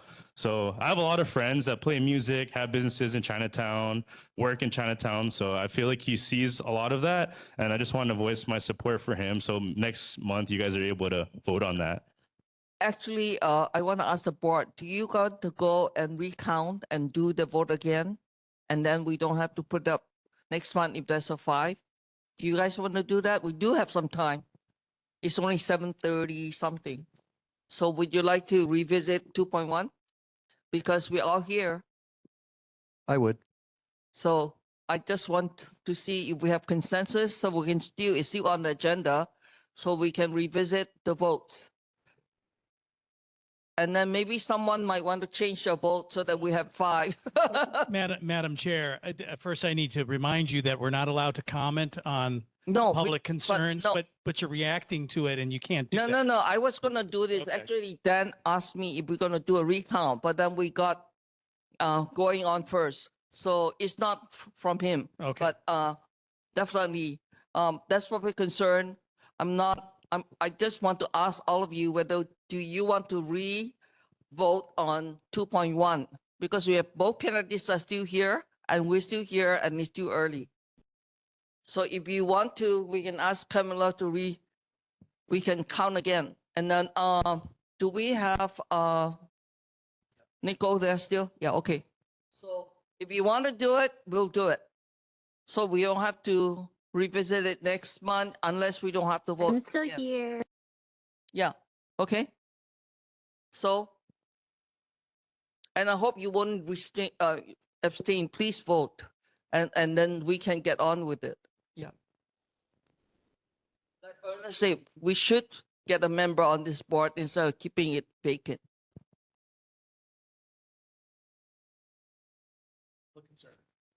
Yeah, you're fine. Huh? So I'm good. Okay. Yeah, you're good. Yeah, thank Thank you. you. Yeah. So I'm waiting for you guys. Do you have a public concern? Okay. Yes. Thank you very much.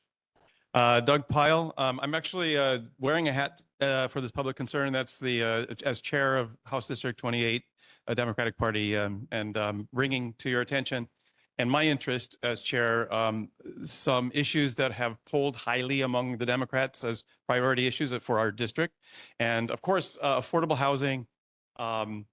Safety and crime is unique, highly a higher concern for downtown area residents than maybe elsewhere in the state. And as you know, those are issues that we discuss here in this body as well.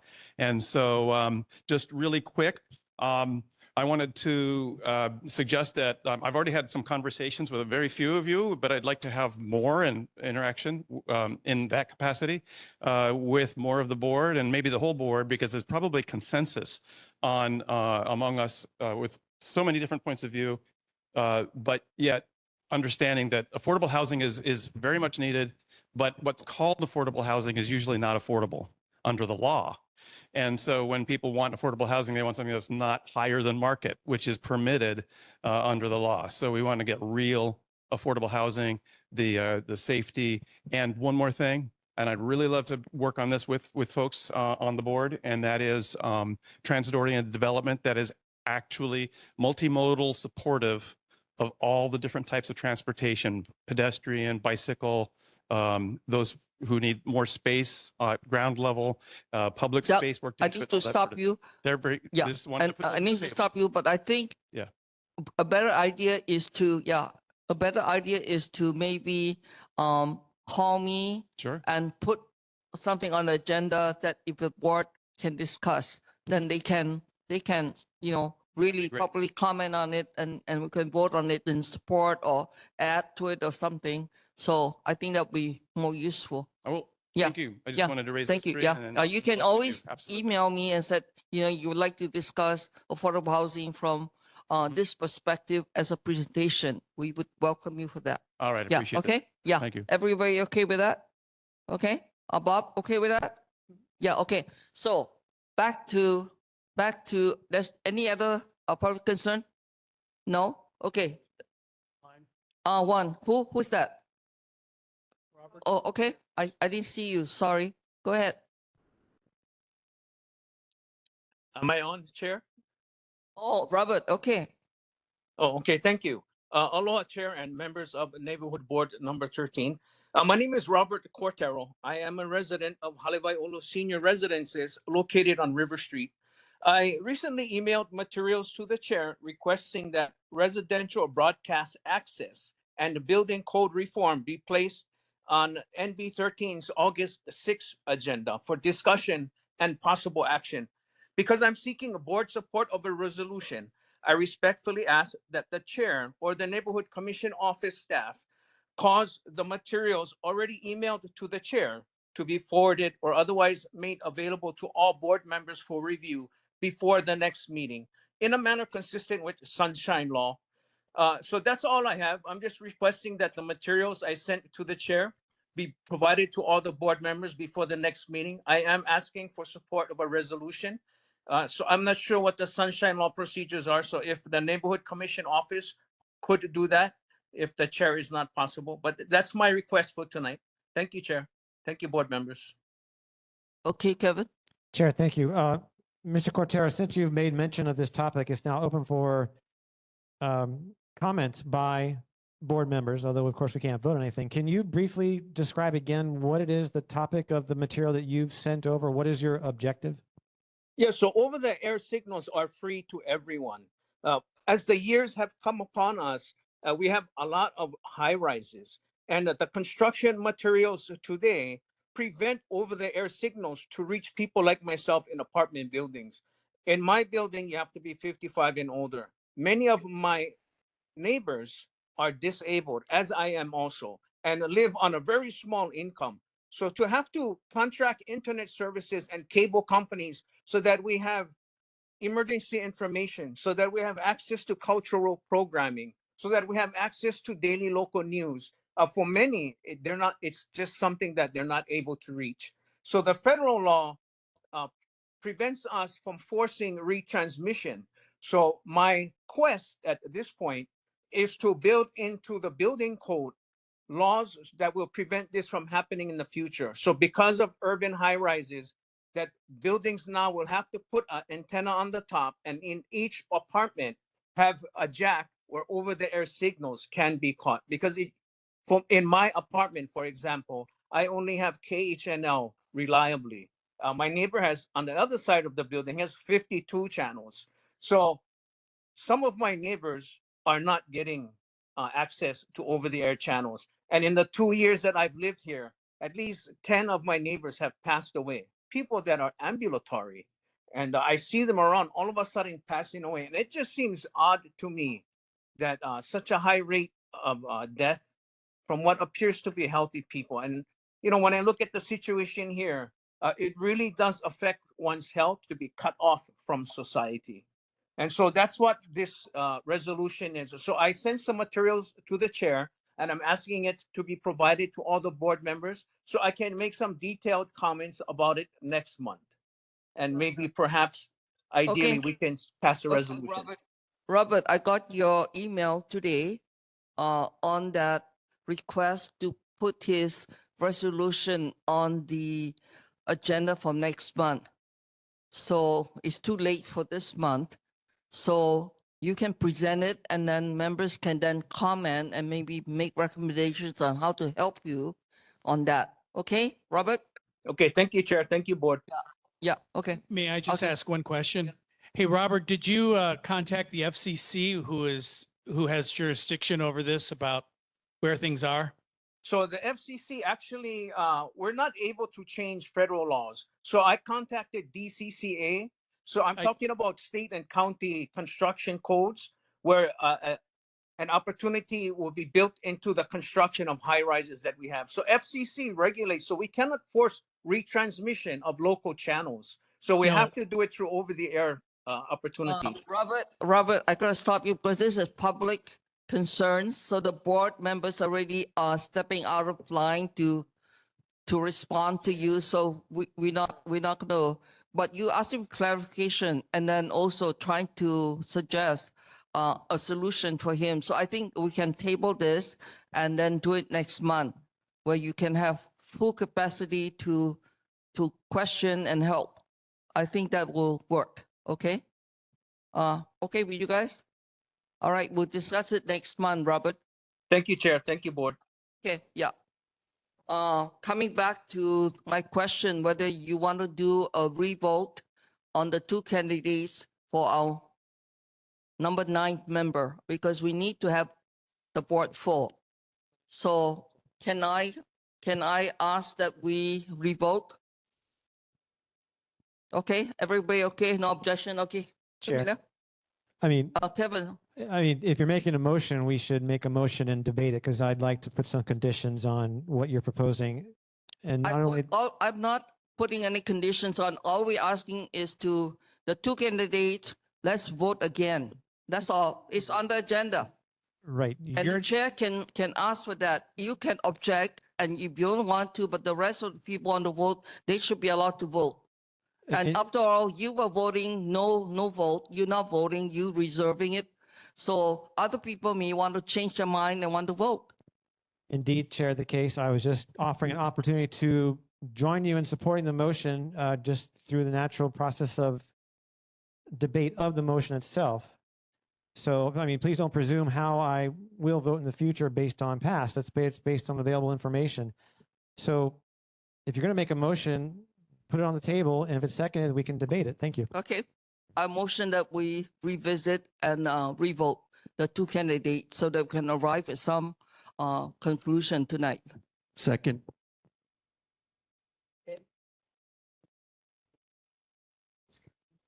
Chair, thank you. I think there's question in when this will take place on the agenda. If we're going to interrupt and our monthly reports. We need to specify when it's going to happen. But more importantly, I'd like to leave an opportunity for the candidates to speak, to at least field a question or two from the board members. Part of the reason for my abstention earlier was because of an incomplete knowledge about the candidates, and maybe there are new questions that have been developed, the responses to which could help guide a response. And nominees will have to be reopened and whatnot. So Okay. thank you. I would allow one question per member because you were absent the last meeting. You were on an airplane. You did not hear the introduction of the other candidates. That's why it's not because we didn't have it. We had it twice, but you were on an airplane and you lost connection. Yeah. So you didn't hear. So I would definitely afford you the opportunity. So the two candidates, if we can go ahead and go to 2.1 before we go back to the rest of the agenda, if that's okay. All right. Chair, thank you. I'd like to nominate Mr. Doug Pyle as a nominee. Pardon? I'd like to nominate Mr. Doug Pyle. Okay. All right. I nominate Ian, and somebody was, I think Bob, you were. Yeah. Right, and I nominated Mr. Johnson. Okay. All right. The three of you. So we're gonna vote again. Okay. Or ask a question. Oh, you want to question them? Okay, go ahead. Yeah, discussion is that he wants, I did say that every member should have a chance to ask one question. One question. Okay. I forgot. Did we actually approve the motion? We discuss it. Discussing, and nobody else is discussing except your question that you want to ask, and they say, okay. Right, but do we need to approve the motion before we do this action? Yeah, we need to. So Yeah. I believe Mestis are Yes, we do. seconded the motion. He seconded the motion. Yeah. So we're gonna go for the vote on the motion. I'm sorry, Chair. The motion was to amend the agenda or revert back to item 2.1. So we need to agree to that as a body. We did vote. What was the vote? So She said we're going to do it now. we're gonna do it now. You just interrupted me. So we had a motion to reopen 2.1. That was a second. So, and also your condition was that you wanted to be able to ask a question of the candidate. And I said, okay, and no objection. So there's no objection. So there's no objection. So that's why we can go. And then I said, we can then begin to vote. Am I not clear? Okay, we clear. Okay, go ahead. We have three candidates. And then, so you guys should answer a question from our board members. Go ahead. We're going to vote on whether or not we're going to move the agenda item to right now. Objection. So, Unanimous. yeah, no objection. We don't have to vote on it. Okay. So we are already past that. So what we're gonna do is for your opportunity to ask one question of each of the candidates. Go ahead. Kevin, you go ahead. The three candidates, please come forward. Go ahead. All right. You the one. I mean, I want to. So much. Okay. Gentlemen, thank you for standing for nomination. I really appreciate it. We do need to add someone to the board who can bring things to this table. As you can see, we do a lot of work here. One night a month, yes, but there is some other stuff that goes on. What's important to me to earn my vote is convince me and hopefully other members of the board why you will and how you will contribute to this board, not by waving signs or picking up trash, but helping this board do what it's supposed to do. Run these meetings, convey information to and from our constituents, and make our little corner of government go better and help our people at these meetings. Kevin, you got one question. You're going on and on. So one question, I said. It's a free-for-all question. Convince me to vote for you. Go no whatever you want. Thank you.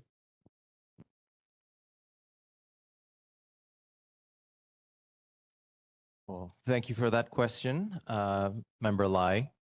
Well, so what I bring to, or what I could bring to the neighborhood board, so the work that I've been doing at the state legislature, I was there for 3 sessions, and a lot of that work has to do with.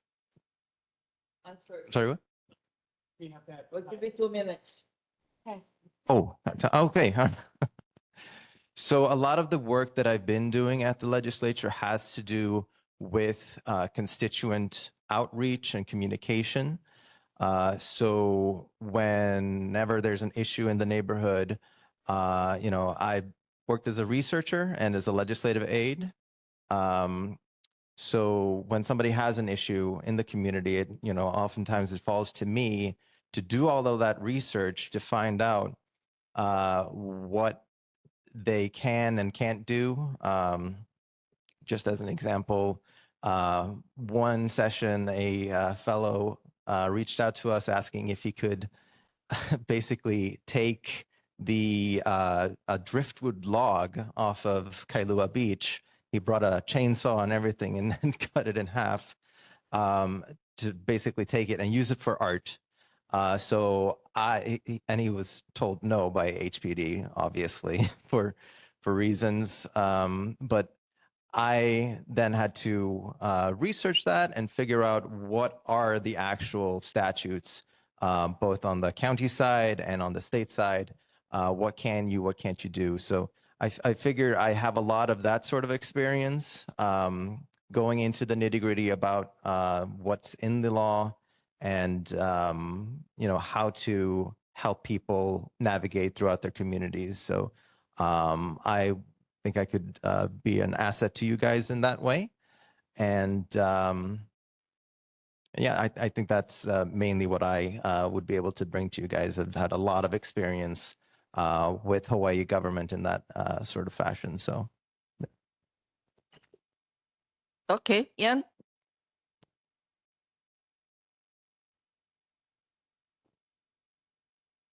Yeah, it's been a pleasure to speak in front of you guys and talk about myself a little bit. But in regards to what I feel like I could contribute to this Chinatown Community Board is that me and my father, we've run our business here in Chinatown for we're heading into our 37th year in business, and so we've been around to see a lot of changes in the neighborhood, and of course, as Carl Rhodes was saying, some things that kind of remain the same still.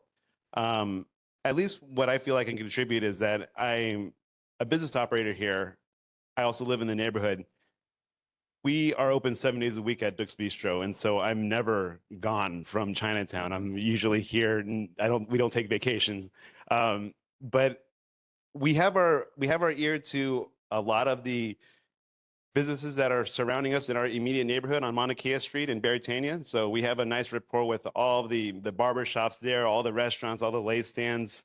It's something that, at least from my perspective, what I could potentially bring to this situation is that me and my father we're right alongside the people of the city, operating 7 days a week and doing our thing, seeing all the merchants and everybody in Chinatown. It's at least for me, I don't have really any experience in government or anything like this. And so I just, this is coming from somebody who just wants to have a desire to be involved somehow.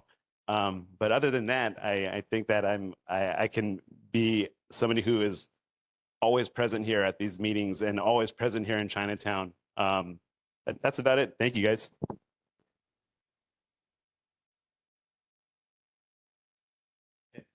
So I did not come to the meeting expecting to be a candidate and or the nomination. So I had to make a snap decision really quick.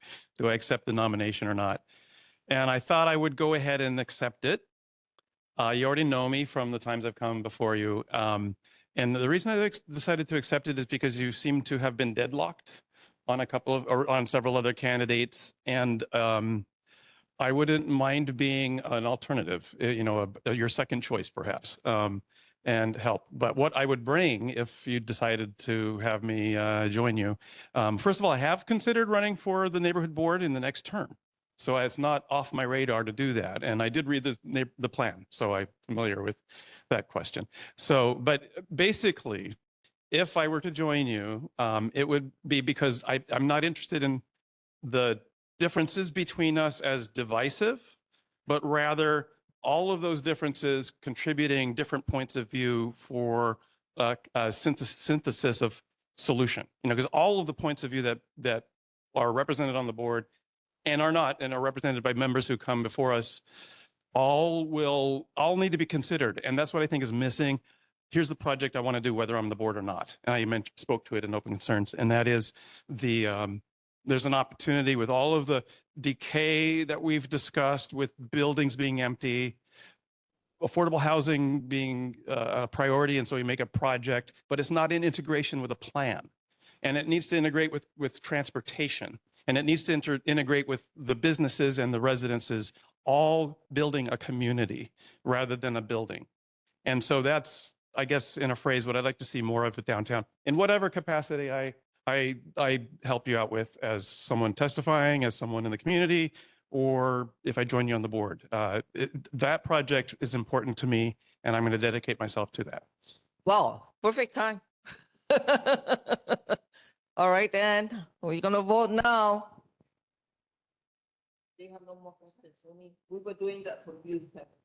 Chair, I feel like I should move to expand the size of our board by 2 additional members. I'm now learning this, you know, we got 3 good candidates. So I wonder if any other members have any other differentiating questions to ask. Now's the chance, but thank you.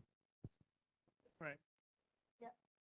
And I believe we said last month how qualified all the candidates are. So, and I want to reiterate that because it's really stunning. Thank you. So mindful, we want to join us this time. Go ahead. Okay. All right, roll call. Armstrong, Johnson. Ho, Yuan. Isokan is absent. Lai, Pile. sorry, what was Lyle? Who? Lyle, okay. Mestis, Ian. Shintani, Tani? Wait. Hi. When?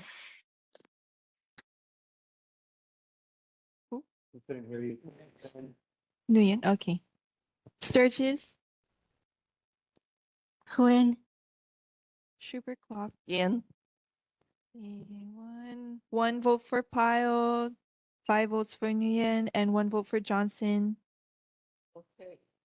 We have a new member. Thank you, board members. Please. Yeah, you're gonna be sworn in. Move for a brief recess without Yeah. objection, Chair. Thank you, board. We really need a new member. Appreciate it. Thank you, Nicole. Yeah. Thank you.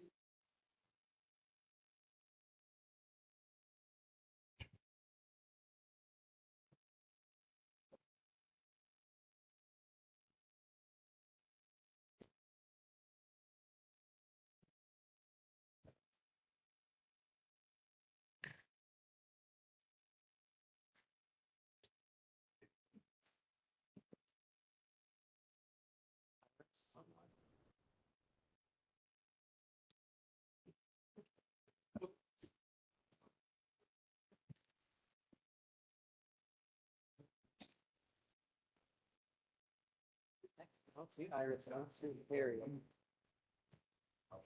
Anybody from Park gonna be here? Because the comment was here.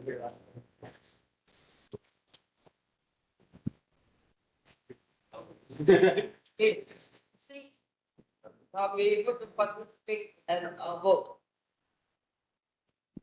Make room. Thank you. Oh, come to join the board, yeah. Sit next to Kevin. Right on. Right on.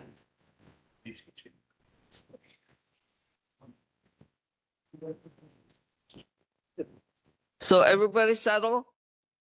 All right. Oh, I know Laura's out for a little bit. Out of recess. Okay. Now we're on monthly report, item 9. Sorry, Honolulu Board of Water Supply. Iris, are you there? Iris? Honolulu Board of Water Supply. Iris, are you online? Iris? Okay, we're gonna go to 9.2. Do we have Harry Cho on hot? Harry? Oh, we can't hear you. Go to let her know. Iris, we cannot hear you. Iris, sound.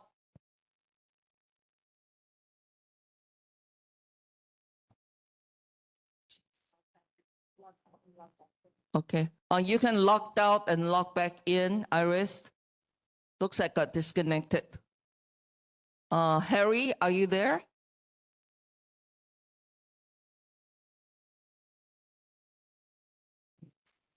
Okay, go to 9.3. DTS, Department of Transportation. Robert? Oh, there, I see Rob. Is Robert there? Hi, Chair. Can you hear me? Oh, good. Thank you. Great. Aloha, Chair, members of the board. Bob Stelmacher, Hawaii DOT. I don't have much of a presentation for you today. I did just want to put on your radar that HDOT is preparing to do a planning study for the H1 Cap Park. A cap park, and I apologize, I'm not an expert. A cap park is a dome or covering of the H1 freeway that would improve connectivity. So, HDOT is aware that communities are split by the freeways. And so these cap parks are used to increase mobility and access and green space and all of those things. This is just a planning study, and HDOT is planning to present on this, and they'll have people much smarter than me doing it. And so I've reached out to you, Chair, to set that up. Yeah. Would you guys like HDOT to do a presentation next month? Do we have consensus? Okay. Yeah. I apologize, Chair. My request was initially for August, and they informed me that September board meeting would have been the best. Yeah. Send me a thing to confirm for September. Okay. Great. I will follow up. Thank you. Any questions for from the gallery for Hawaii Department of Transportation? None. Anybody on the online with question for HDOT?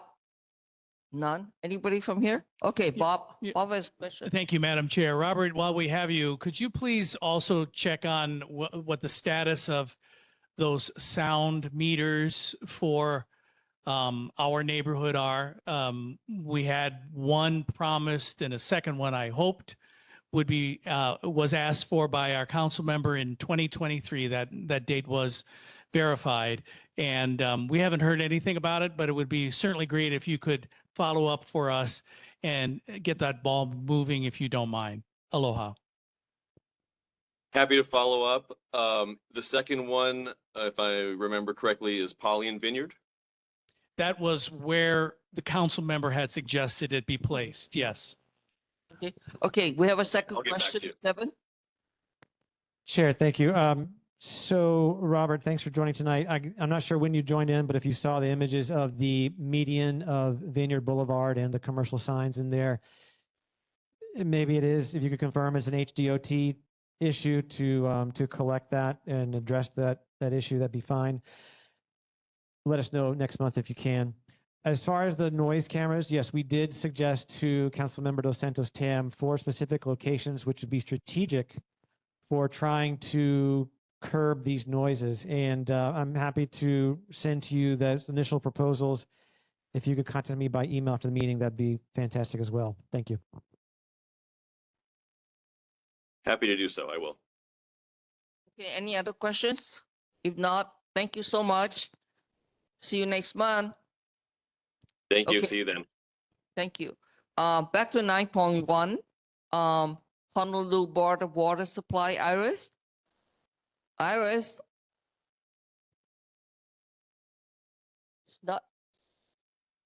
Did she leave? No, We see you, but it looks like it's mute. Is her mic is Its not working? Mic is not Yeah.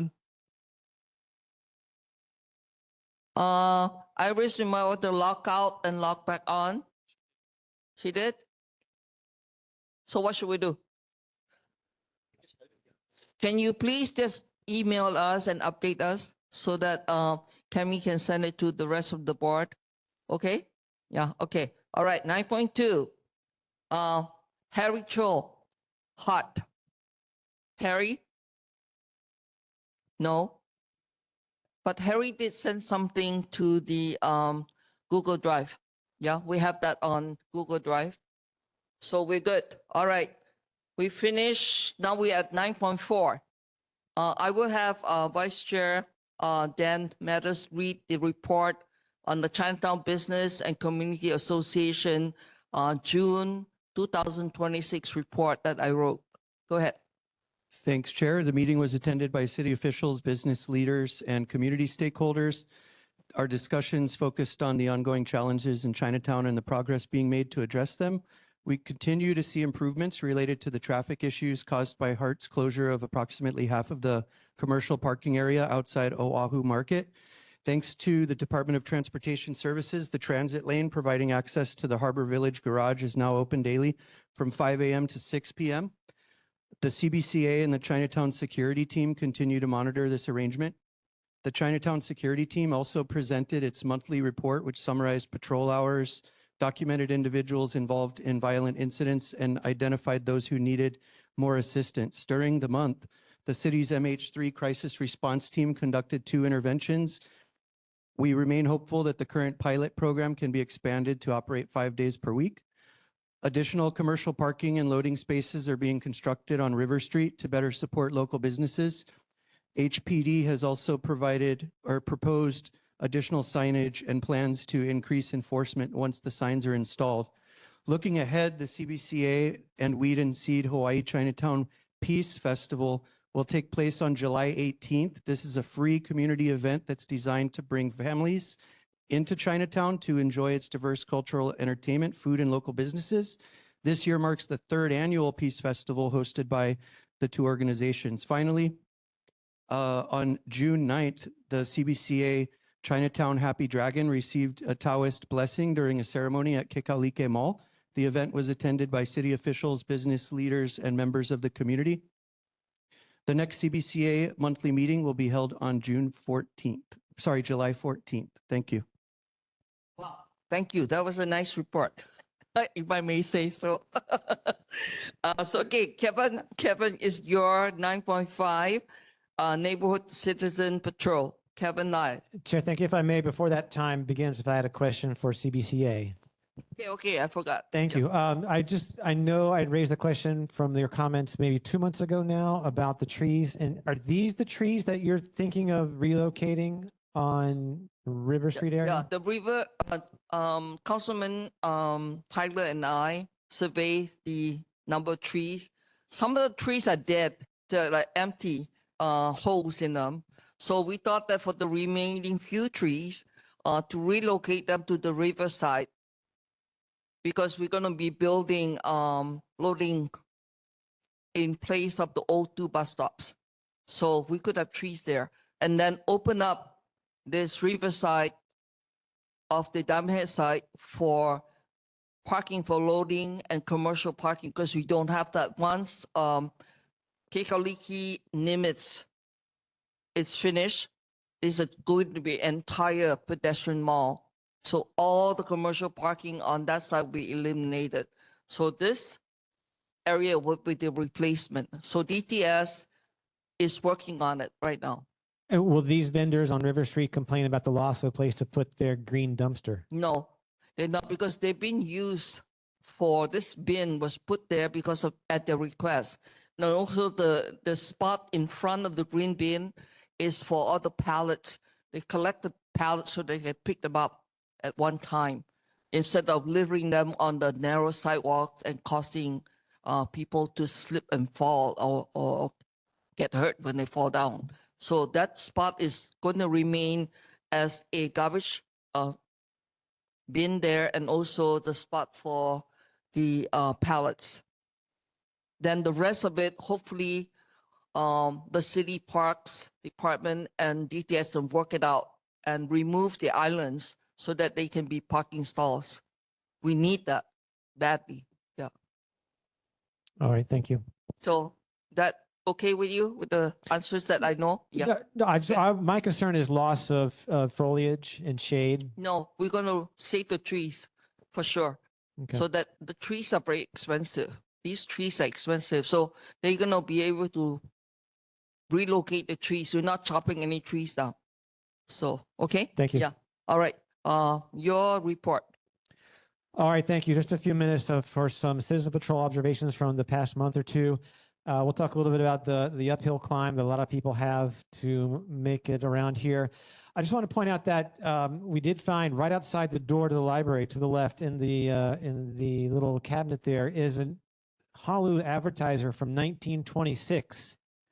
And it talks about the police department and the equivalent of the city council at that time in 26 voted to enlarge the police department, create an intelligence bureau, and added 11 motorcycle officers. So whatever that increment was back then, hopefully we can amplify that and get some work done around here now, 100 years later. And again, just right outside the school, there's lots of stuff going on, less than a block away. Graffiti was mentioned earlier tonight in the land formerly known as Kamali'i Mini Park. It certainly is there and expanding. And there's lots of use of the area in creative ways.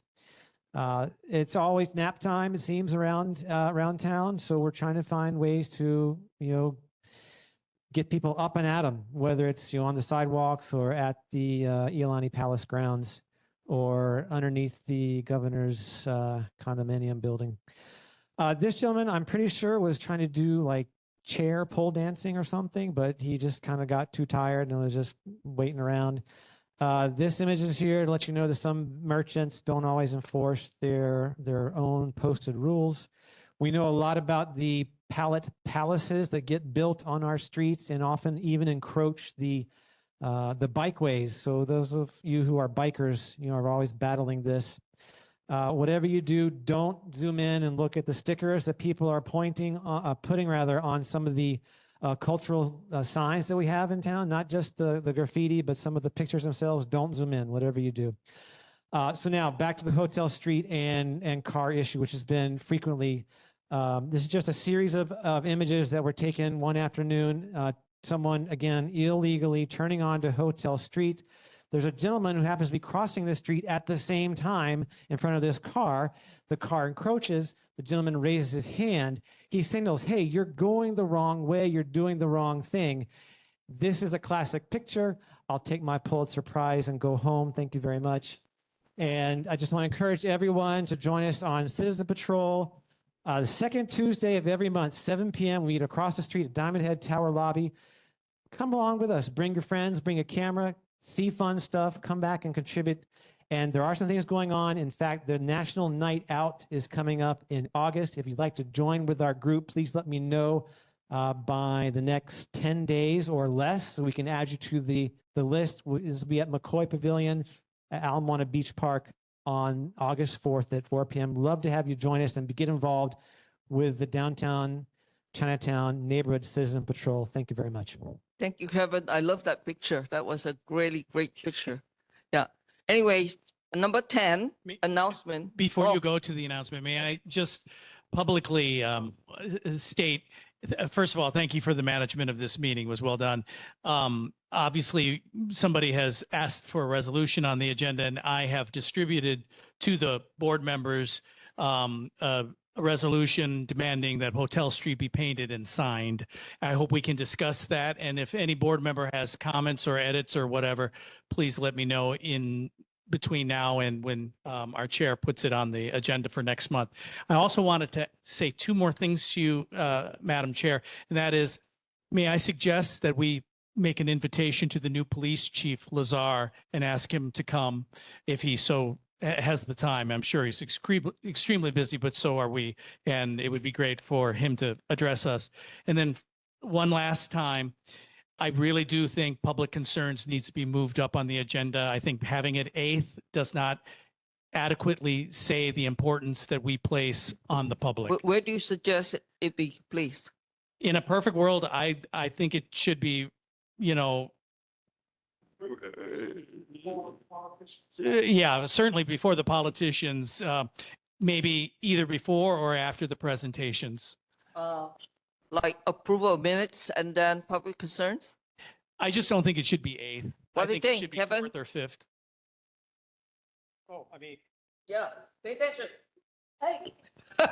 yeah, I mean, if you want to involve the public, put it at the top of the meeting as other boards do after the public safety, have them right there. No, might as well discuss it right now. So when you have call to order, and then you have public safety, that has to We come have to have first. that Yeah. first, yeah. So do you want to come right after public safety? I think that might be just a touch too. I have no early, problem but moving the- it. but certainly third or fourth So- on the agenda. What do you think, Kevin? After public safety reports? If the goal is to engage the public, they get here at the beginning of the meeting, let them have their say, then everybody else who's here Yeah, can hear it. I have no problem with that. I think it's a good idea. Yeah, all right. So we're gonna move public concerns to right after public safety reports. Okay, everybody agree on that. So that's good. It's informal, so it's okay. I have a question here. Yeah. Oh, yeah, I just wanted to comment on Mr. Lai's report. I know this may not be the intent, but I just wanted to share how it comes across to me when photos of people who appear to be homeless or struggling with addiction are presented in a humorous way. It can be perceived as making light of the circumstances, and I think it's important that we address these issues more seriously and respectfully. Respond. Thank you, Mr. Messi. Appreciate that. You know, those of us who have been on this board for quite some time and have seen things go up, down, and sideways, you know, there is a way of presenting this that is it is designed to impact those who will hear the message and realize that we are seeing things that are going on, and that the work that has been done, although it has, you know, shown incremental increases, is not yet there. And so this is at least one way to bring attention to these concerns. No one's being made light of, and in fact, it's simply to show that, you know, there are people out there in different situations. The issue is that we're not adequately addressing the needs that each of the individuals had, that they shouldn't be lumped together into different buckets or categories. And we do need to meet people where they are. And as Senator Rhodes mentioned before, you know, seeing someone, you know, being administered not by HPD, but by CORE, hopefully that will get that person to where they need to go next. But thank you for the comment. Kevin, I'd like to offer you some experience that we have on the Chinatown side, because we see the same bodies, we see the same people on the sidewalk, and we call, we email and call CORE, and they try to schedule to come and talk to these people. But by the time, sometimes when they come, just like when we call the HPD, they're gone. So, but we kind of know they're in the surrounding area, so we can find them. So one way of locating them is we take a picture of them, we send it to CORE. CORE actually knows most of them, and we sometimes have the names, sometimes we don't, and that really helped them a lot. And then we can follow up and say, have you found so and so? If not, we just found them, so please come and pick them up. So it has been quite a good communication system that we have, and it has been successful. I have to say that. So I thank you for your vigilance in the area. We need to be informed, and we need to alert those that can help them, so that, you know, we're here to help the people that need help and to also service, you know, and represent our constituents. So I want to thank you tonight, Cami, for your help, and everybody. And last one is the announcement that the next meeting will be on August the 6th at the same time. And you can also access our video on YouTube, and also access the website to get information on agendas. Also access our Google Drive to get documents that are deposited into that vote for the neighborhood board 13. So thank you very much, Mr. Johnson, for running. And I see people running are here. Thank you for showing your interest. And I would like to call an adjournment to this meeting. Okay, thank you.